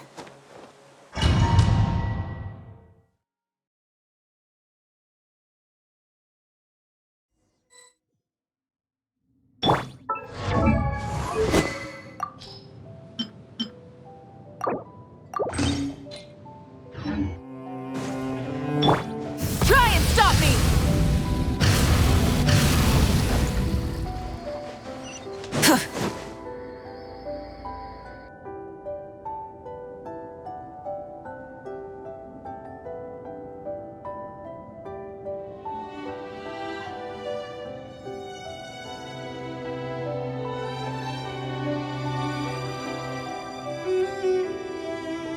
Whoa! This place looks like an underwater restaurant, doesn't it? Suddenly, the idea of an adventure chef finding secret ingredients makes a whole lot more sense. I think Modest's codex mentioned this place. A public bath from the time of Remoria. So yeah, definitely the kind of place that would have served food and drinks. Huh? Some blubber beasts have come to join the party? How did they get here?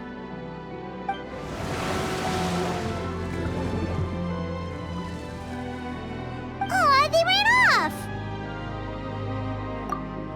That could be easier said than done. Something's blocking the entrance. Well, did Modeste mention it in his adventure logs by any chance? They must have gotten through somehow. Good point. Yes, that's right. It's coming back to me now. We prepared a banquet for our shy little guests, and as the food flowed away on the current, they broke into a joyous chorus, and the path opened to us. We have to feed the blubber beasts? With what? There's nothing here besides rocks, romaritime flowers, and lumitoile. See, this is why you should always bring snacks. You never know when you're gonna need them. Now we have to head all the way back to shore and grab some. There is no time for that. Romaritime flowers and lumitoile will have to do. They may not look appetizing to us, but who knows? They could be blubber beast delicacies. Wait, we're seriously gonna try this?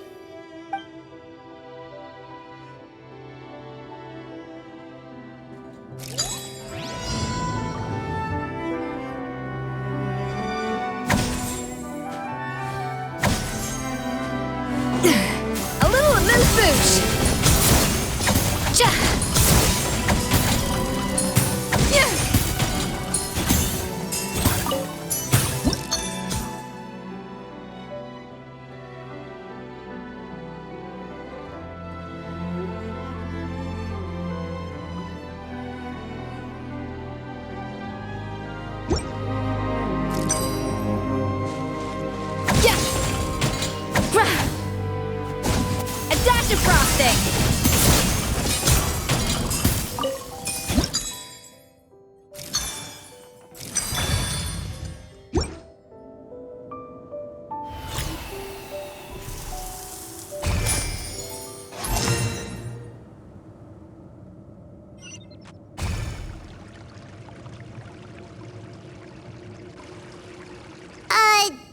Beasts or not, are we sure this stuff is edible?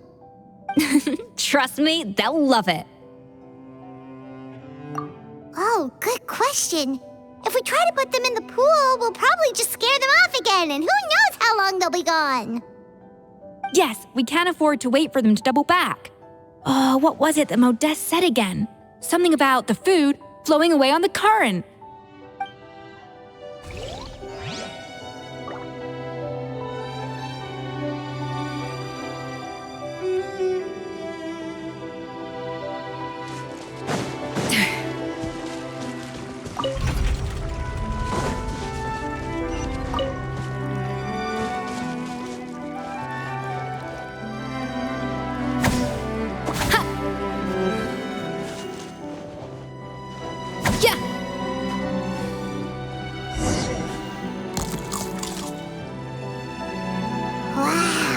It's really singing! It must taste better than Paimon thought!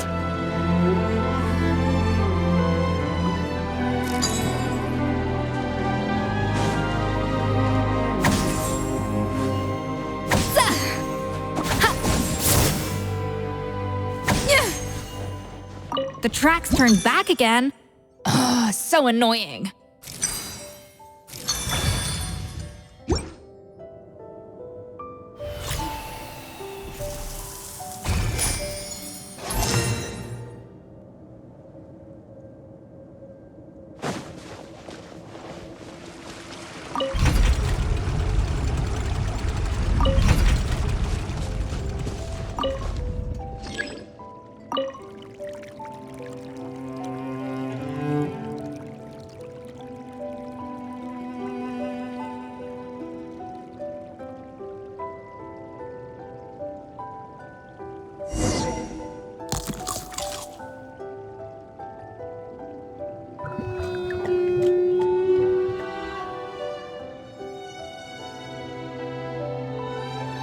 Hey, it's open!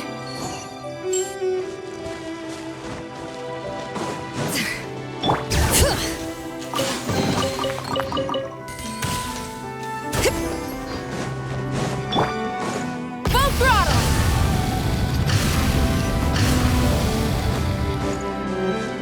Pyroclastic surge!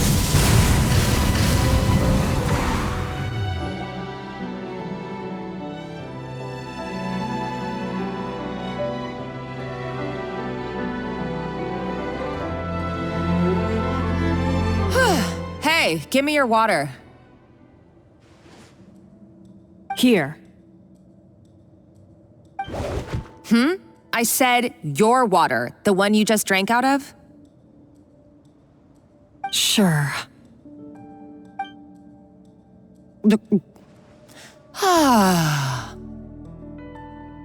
All those years slaving away under Escoffier, and then you.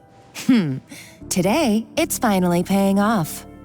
Not only have I found the ruin that Savelli kept hidden, but I also get to boss you around like my little lapdog. Hey, go scout ahead for me. If we need to do any more blast tunneling, I want to know where to lay the explosives. Did you not hear me? Get going. Why don't you do it yourself? Oh, when did you learn to fight back? You're always so compliant when I give you instructions by letter. That's because you threatened to expose me for the Lumiline incident. I swear, if I'd known what you were planning, I'd never have... Ha! Don't be so self-righteous. Admit it, you've always been jealous of Escoffier. That's why you lapped up everything I told you. You were terrified of her finding out about your part in the Lumiline incident, and you resented the way her reputation hung over you. So you jumped at the chance to convince yourself that she was the villain, that she deliberately hid her secret recipes from you just to hold you back. It was the only excuse you needed to justify getting back at her. First, idolization, then jealousy, suspicion, and self-deception. That's what this comes down to. It was the same story with Savelli and my ancestor. He offered Modeste his friendship only to murder him out of vanity. He promised to explore the world with him, only to later destroy all records of their adventures. It's a miracle I even found this place. You have no idea the countless hours I spent piecing it all together. So you see, you're no better than Savelli. If you can't beat him, betray him, right? I am no Savelli, nor will I ever be. Oh, put a lid on it. You really think you can absolve yourself of your vindictive and jealous behavior now? Just because you finally realized that Escoffier never kept any secrets from you? You didn't show any remorse when she left, or in the cooking contest. Why start now? You have no right to redemption. You're right. I don't deserve her forgiveness. But I am done being bullied into submission by you! Ooh, feisty. But you should watch your tone. Talking to me like that could get you in big trouble. I somehow doubt that, since I poisoned both our water bottles. What? Ever since I learned the truth, I've been biding my time, waiting for this moment. You've played me like a fiddle for so long. And now this is payback! But you drank it too. It's what we both deserve. This is the price we must pay for betraying Escoffier. You'll die here with me, Monica! You.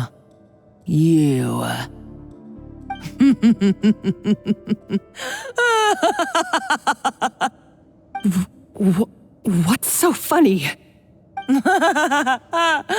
Oh, you're too much.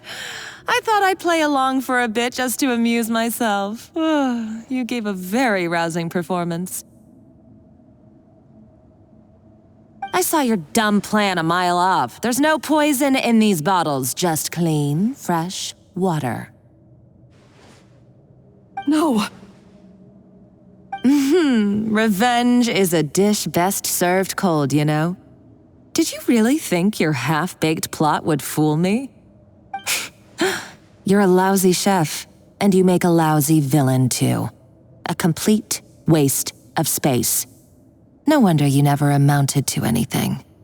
Everything I ever did was a failure.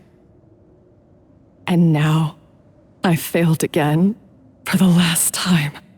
Hey, why don't you try your hand at being a comedian in your next life? You got a good laugh out of me. But now the show's over. You should have just done like I asked, Savanna. All I wanted you to do was scout the ruins for me. But you had your chance, and now it's time to say goodbye. Stop right there! Let her go, Monica! We've got you surrounded! Escoffier? Ugh, looks like I'll have to keep you around for a little longer. You can't! Stay back if you want her alive! Escoffier and the Traveler. I can't take you both on in combat, but if you so much as flinch, I can end Savanna's life in a heartbeat. Monica, what are you hoping to achieve by this? You're about to commit murder, and for what? A recipe? A recipe? You chefs are all blinded by your myopic focus on kitchen affairs. Well, some of us actually have bigger fish to fry. Modeste had a secret. The truth behind his so-called genius, the je ne sais quoi factor in his Gâteau Debord, and it's right here in these ruins. Are you serious? You're here because of a Gâteau Debord obsession? You've gone completely mad. I couldn't care less about the cake itself. No, the real treasure is the secret ingredient that Modeste sourced from these ruins. He and Savelli were fools.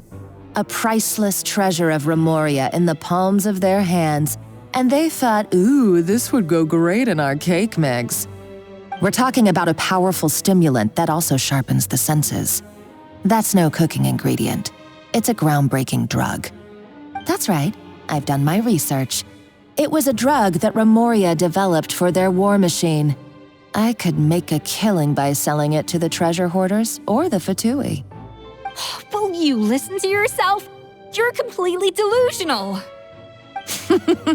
My eyes are wide open. Just wait till I get my hands on this treasure. You'll see what a fool you've been.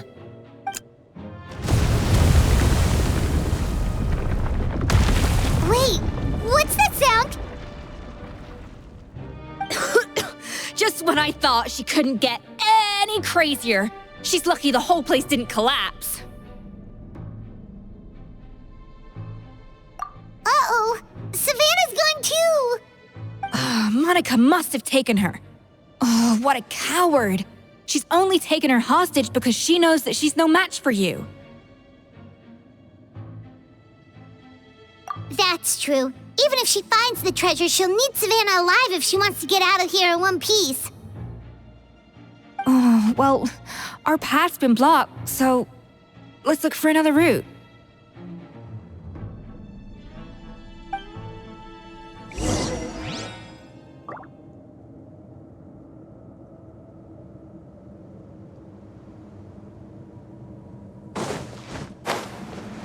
The water looks pretty deep here. Maybe it leads somewhere.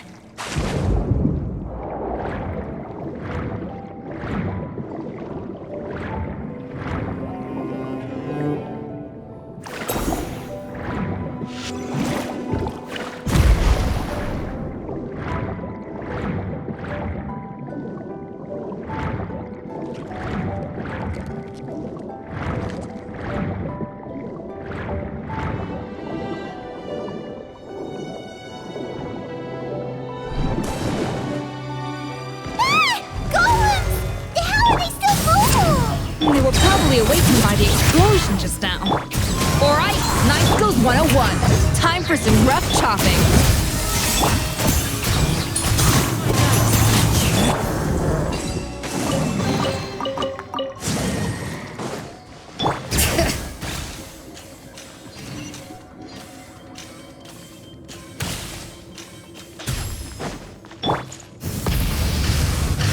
Another door?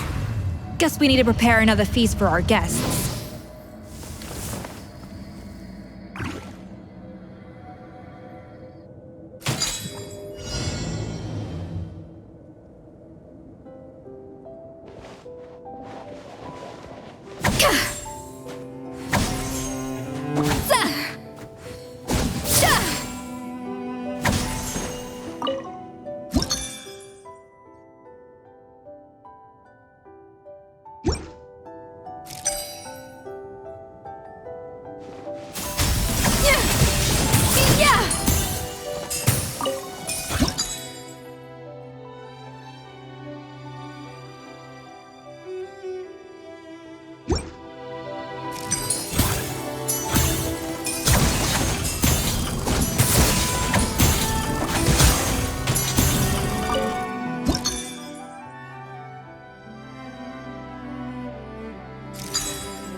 It seems to really like the texture of Rome maritime flowers.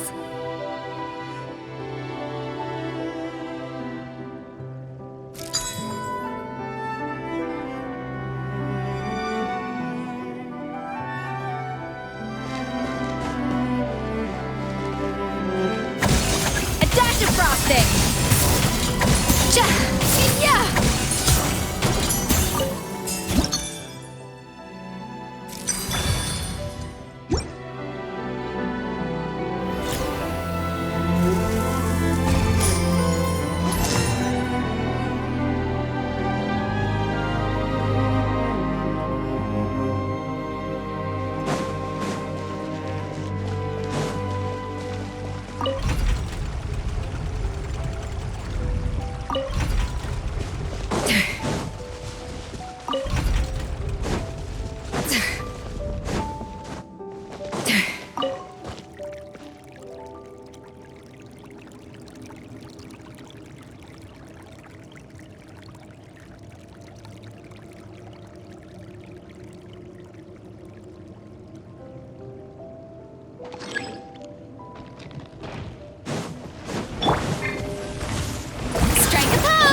The sun! A little amuse-bouche!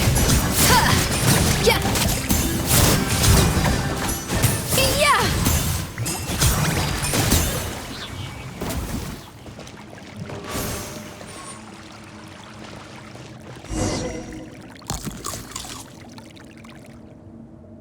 I never knew you could process Lumitwol like that.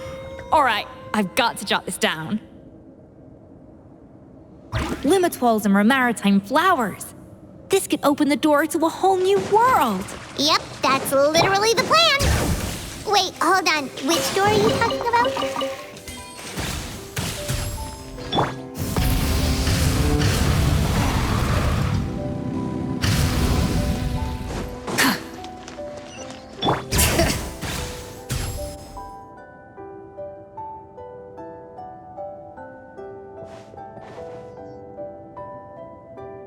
That's strange. These don't look Grimoirian to me. More like last century Fontaine. Adventurers from last century Fontaine, huh? Oh, Modeste and Savelli, do you think they camped here?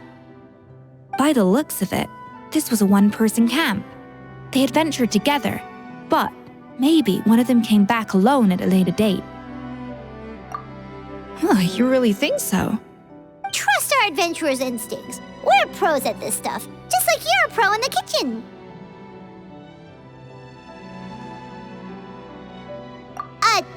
Okay, well, the Traveler has more adventuring experience overall, but Paimon's definitely a pro rummager from all those treasure chests. Darn it! Paimon was just about to show off her rummaging skills. Huh, no kidding. Are all adventurers so obsessed with journaling? I mean, I guess I take a lot of notes when I'm cooking as well, but I thought that was just me. Anyway, let's find out who was here. It's been years since I've last visited these ruins. It's exactly the way I remember it. This place probably hasn't changed in millennia. Sadly, up above, on dry land, everything has changed. The treasure of Grimoire. That's what we used to call it. Modeste was right about its potential. It turned Gâteau Debord into a national sensation. Our limited stock of the substance meant that the gâteau could only be produced on a small scale, but this only drove up the popularity all the more. Modeste was right about that too. He predicted all of it. He was praised as a genius, while I, as the one person who'd ever disagreed with him, was labeled a talentless fool. Modeste tried his best to console me, but I knew better than anyone just how great the gulf was between us. Our conversations grew scarce, and we saw less and less of each other. I didn't fight it. He had new friends and a career of his own. Why invite further disdain by inserting myself where I did not belong? I told myself that maybe one day, when I finally created a masterpiece of my own, I'd be able to face him without shame. Or maybe one day, when I've put these feelings of self-loathing behind me, I'd be able to ask him with a smile on my face, how about we go on one more adventure, for old time's sake? Unfortunately, that day will never come. So it was Savelli. From the sounds of it, he came back after Modeste had already died. I always thought it was just a legend. But if it's true, then this must be the place where they found their secret ingredient, the birthplace of Gâteau Debord. In that case, what does that say about the death of Modeste? If it's all true, maybe Savelli really did have something to do with it. The taste of Gâteau Debord has changed.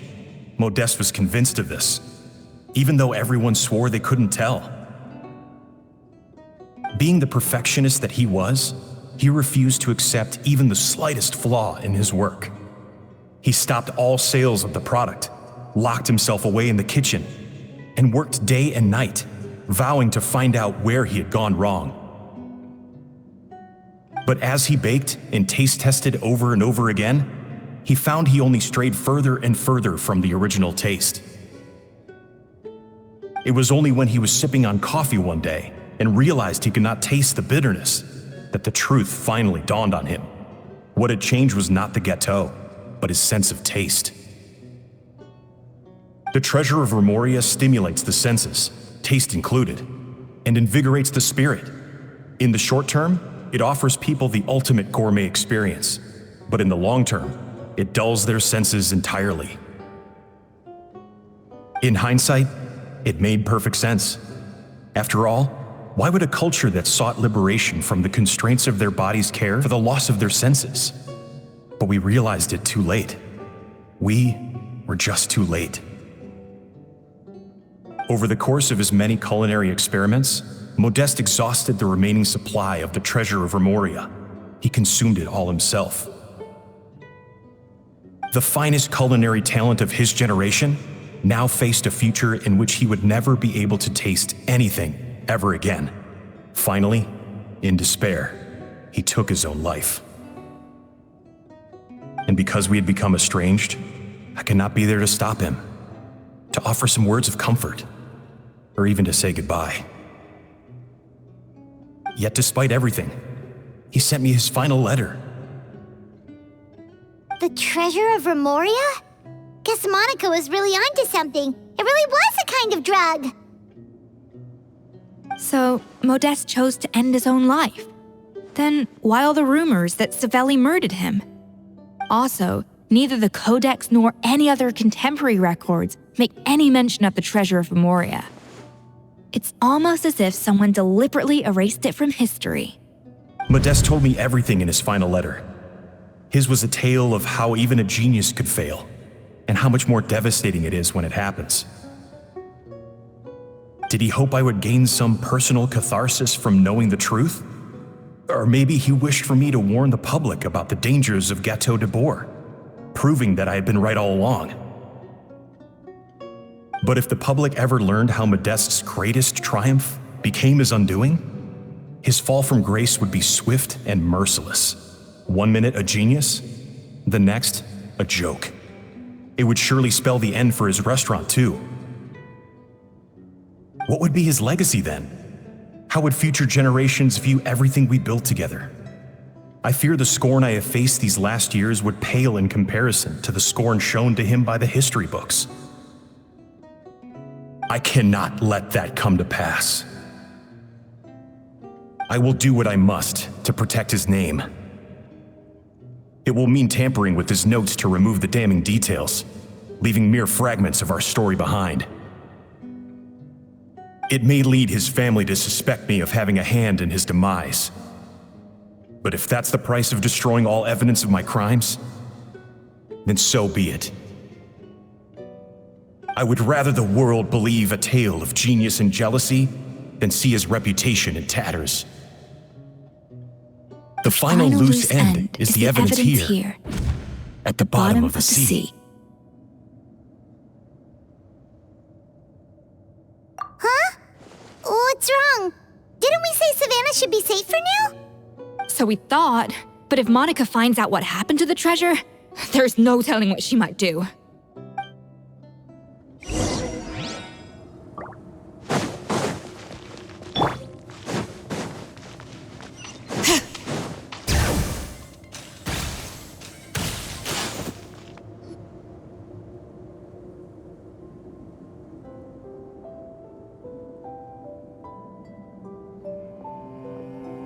The treasure of Remoria. I have found you at last. Savelli, you tried your best to bury the truth, but you underestimated the children of Modeste. Some fragments of his diary escaped your clutches, and we have held on to them for generations. But I have to thank you too, Savanna. Without your help retrieving the Codex, and with it the last piece of the puzzle, I may never have found this place. But now, finally, the secret to Remoria's military might is within my grasp. The treasure of Remoria is mine! Oh. It's empty. It's empty? Monica? Oh, we were seconds too late. Escoffier? What's the deal with that jar? Savelli's final act! He wanted to conceal the secret of the treasure forevermore and make sure it would never harm anyone again. So he came here after his friend's death and destroyed every last shred that remained. This can't be happening. All the years I spent piecing together the truth, all my painstaking planning. All that for an empty jar? Monica, don't do anything stupid. This ruin is more dangerous than you realize. Oh, shut your pie hole!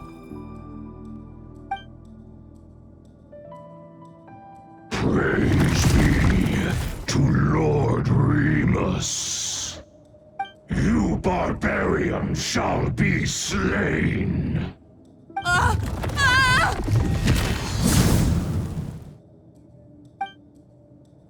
She's a nutcase! A liability to herself and everyone else! Well, now it's up to us to clean up the mess she's made! Take these golems out!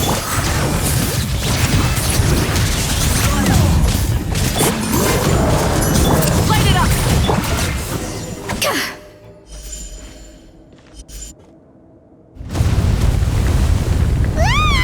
Why is this place still shaking?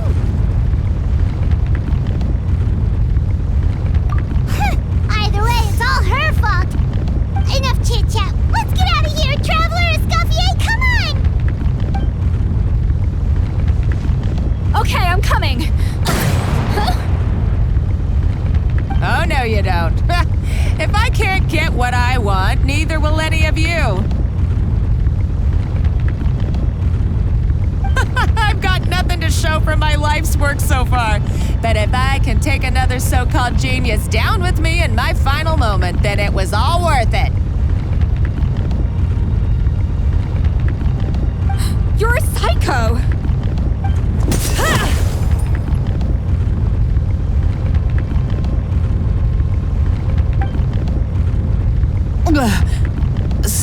Savanna? When did you wake up?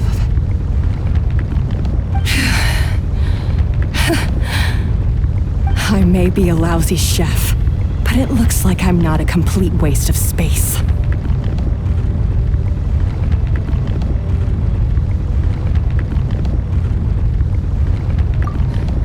Traveler? Okay, let's go!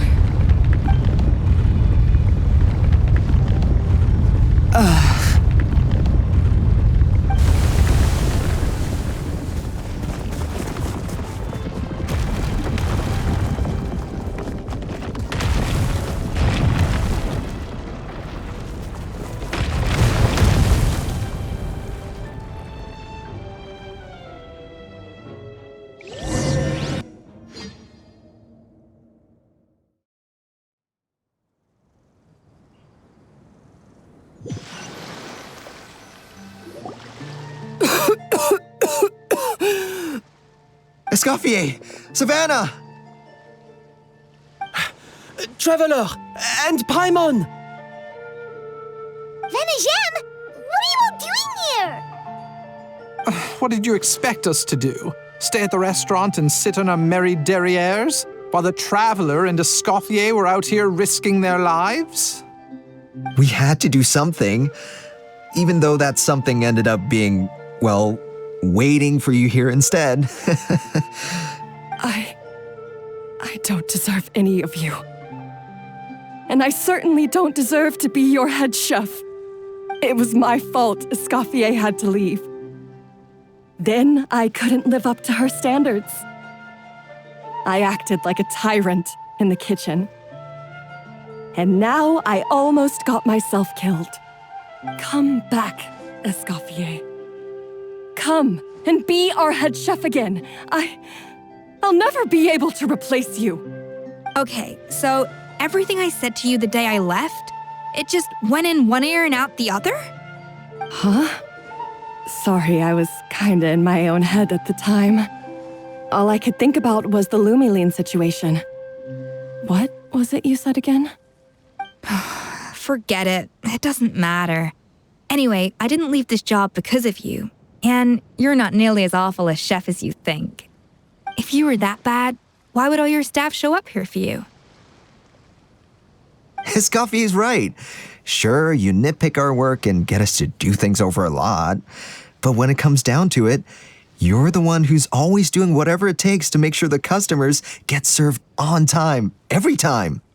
Things were pretty rough after Escoffier left, and Savanna's the only reason we've been able to make it through. Our customers know that Escoffier doesn't work for us anymore. But the fact is, they keep coming back. If that's not an endorsement of your work, I don't know what is. At the end of the day, we're all human, and we all make mistakes. All we can do is recognize where we get it wrong and do our best to improve. That's all that's humanly possible. No, I get what you're saying, but what I did to Fermont and to Escoffier, it's unforgivable. Well, about that, there's someone else here to see you, Chef. It's been a while, Chef Savanna. Fermont?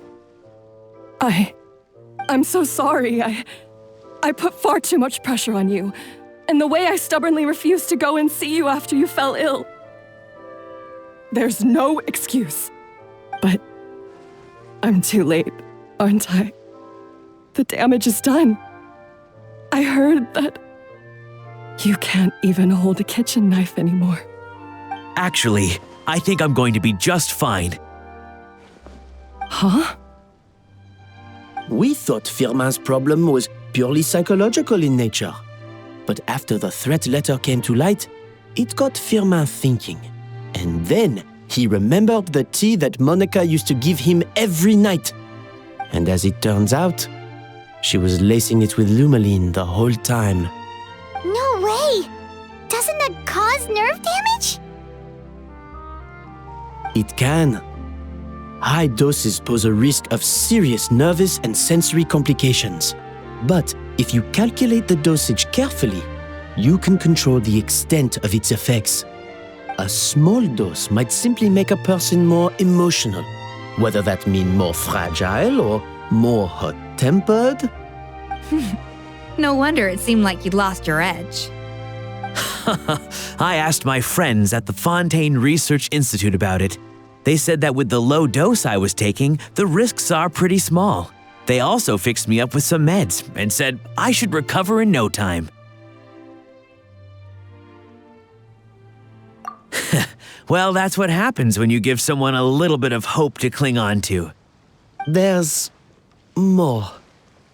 We believe that Firmin was likely not Monica's only victim. You mean she poisoned me too? Oh, so that's why Savanna's been so irritable this whole time. Let's not be too quick to blame everything on the Lumaline. That stuff can only amplify what's already there. So tasty food will seem like the most delicious thing in the world, while food you don't particularly care for will become utterly revolting. So you better make sure you reflect on your behavior and apologize to every single person you've wronged. I will. I'm sorry. There's still one question that's really bugging me. Why is it that no matter what I do, my Gâteau Debord never tastes the same as yours? Is it just... is it because you're a genius and I'm not? It's because the heating element in your oven is broken, you silly goose. What? Huh?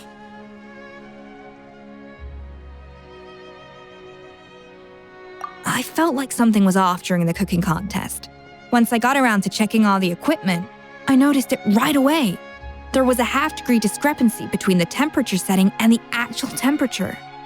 All the ovens in the whole kitchen had the same problem, which confused me at the time, but by this point, it's pretty obvious that Monica must have tampered with them. I would have figured it out the day of the bake-off, since the issue affected both our teams. But of course, Monica sabotaged mine so that could never happen. No. I spent so long trying to find out where I was going wrong, and then you pinpoint the problem in just one night? It all comes back to one simple, undeniable truth. You're a genius, and I'm just plain old Savanna. Oh, cut it out! Stop the woe is me act for a second and just think. I came up with this recipe. You don't think that might have something to do with it? Do you know how long I spent perfecting my Gâteau Debord? 3 years! 3 whole years! I know this dish inside out, back to front and upside down. And you've been head chef now for what, 6 months? If that? A couple hundred failed attempts, and you're gonna throw in the kitchen towel and declare you'll never be successful because you're not a genius. You clearly have no idea how many kitchen failures I've had under my belt, or just how long it took me to finally get my recipe to a level I was satisfied with. Genius or not, everyone makes mistakes. Modeste did, Savelli did, everyone does. You're only a lousy chef if you don't face up to your mistakes, learn from them, and then keep chipping away until you crack the problem once and for all. Surely you haven't forgotten all that. You were no lousy chef back when I handed you the reins. I haven't forgotten. And I'll make sure I never do. That's our head chef. Ha-ha! Sounds like we won't need another changing of the guard in the Hotel Debord kitchen anytime soon. Huzzah! Aw, what a perfect ending to a crazy journey. Look how happy everyone is. So you got your mojo back now? Yeah. Thanks to you, Escoffier. In fact, no. Thanks to all of you. Aw, friends again. So nice to see them finally settle their beef. Good. So now that's out of the way. It's time for payback. You cheated in our last bake-off, and I demand a rematch right now. Huh?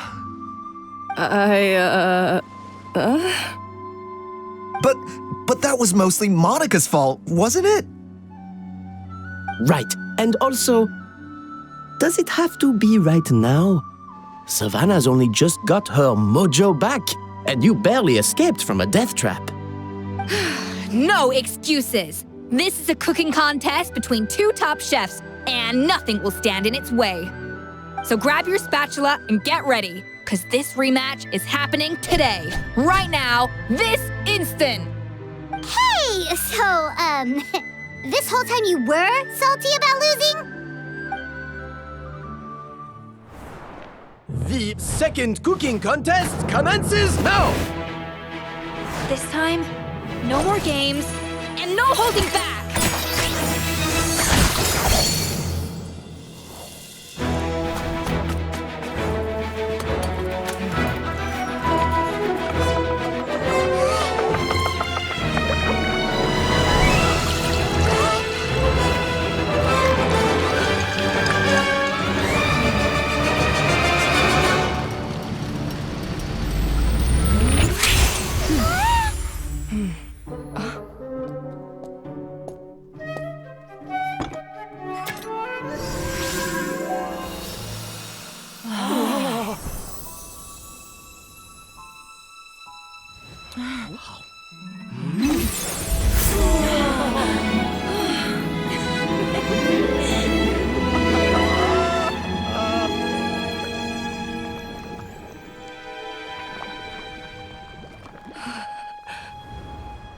I feel like I don't have the right to be here. Hey, what are you so afraid of? You can't unbake it now. And if you don't serve it, then good or bad, you'll never find out how to improve. If you're too scared to fail, you'll never know what real success tastes like. So? Embrace your failure. Taste it. Digest it. That's the way to success. I don't know. Sounds like it's easier said than done. I'll do it.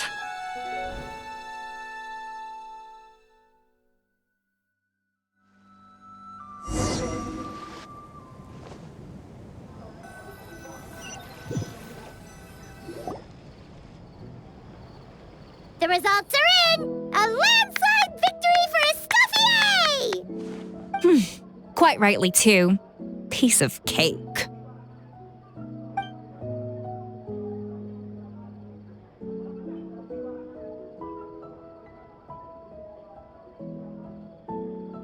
Oh yeah, look at that! Savanna looks pretty chipper too, considering she lost.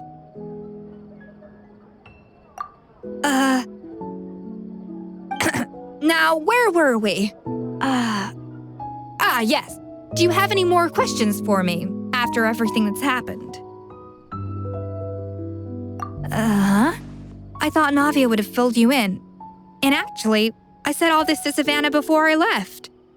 Although, as we saw, I don't think any of it sank in. I had 2 reasons for leaving.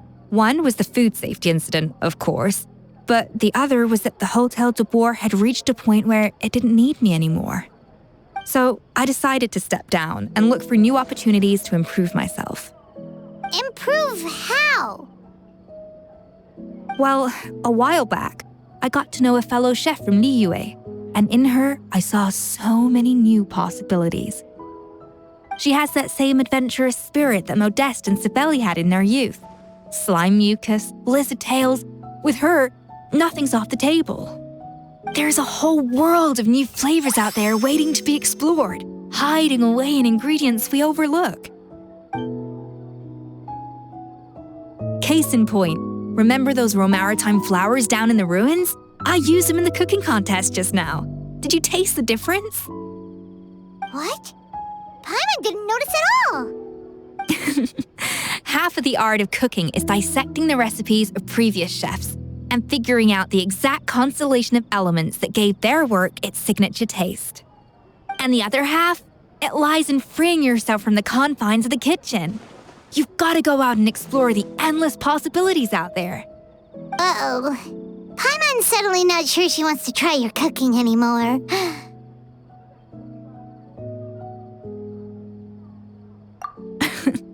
Don't worry, it's not going to be a free-for-all like in Modeste's time. Before I put anything into my food, I'll obviously do my research, make sure it doesn't contain any harmful substances. In the meantime, take this. It's a recipe for Petit Gâteau Debord revised version. I tweaked it to suit your needs as busy adventurers. Hope you enjoy, and remember, feedback is always welcome. All right! So, do you ever see yourself returning to Hotel Debord? Oh, of course. I've already promised Vanishem that I'll come back every once in a while to make sure the quality of the food remains at an acceptable level. You know, Paimon's still a little disappointed that we never got to see the treasure of Remoria. Surely Monica wouldn't have gotten drawn in so deeply if it wasn't for all the mystery surrounding the original Gâteau Debord. She practically dedicated her life to finding the lost pieces of Modeste's diary, then went to all that trouble to infiltrate the Hotel Debord. And in the end, it was all for nothing. Since you mentioned the treasure, between Modeste's writings and what we saw in those ruins, I think I may have figured out the truth. The so-called treasure of Remoria was most likely a substance that the Remorians extracted from lumitoids, better known to us as lumiline. Huh? So then, why all the hype back in the early days of Gâteau Debord? Don't forget, it was a very different era.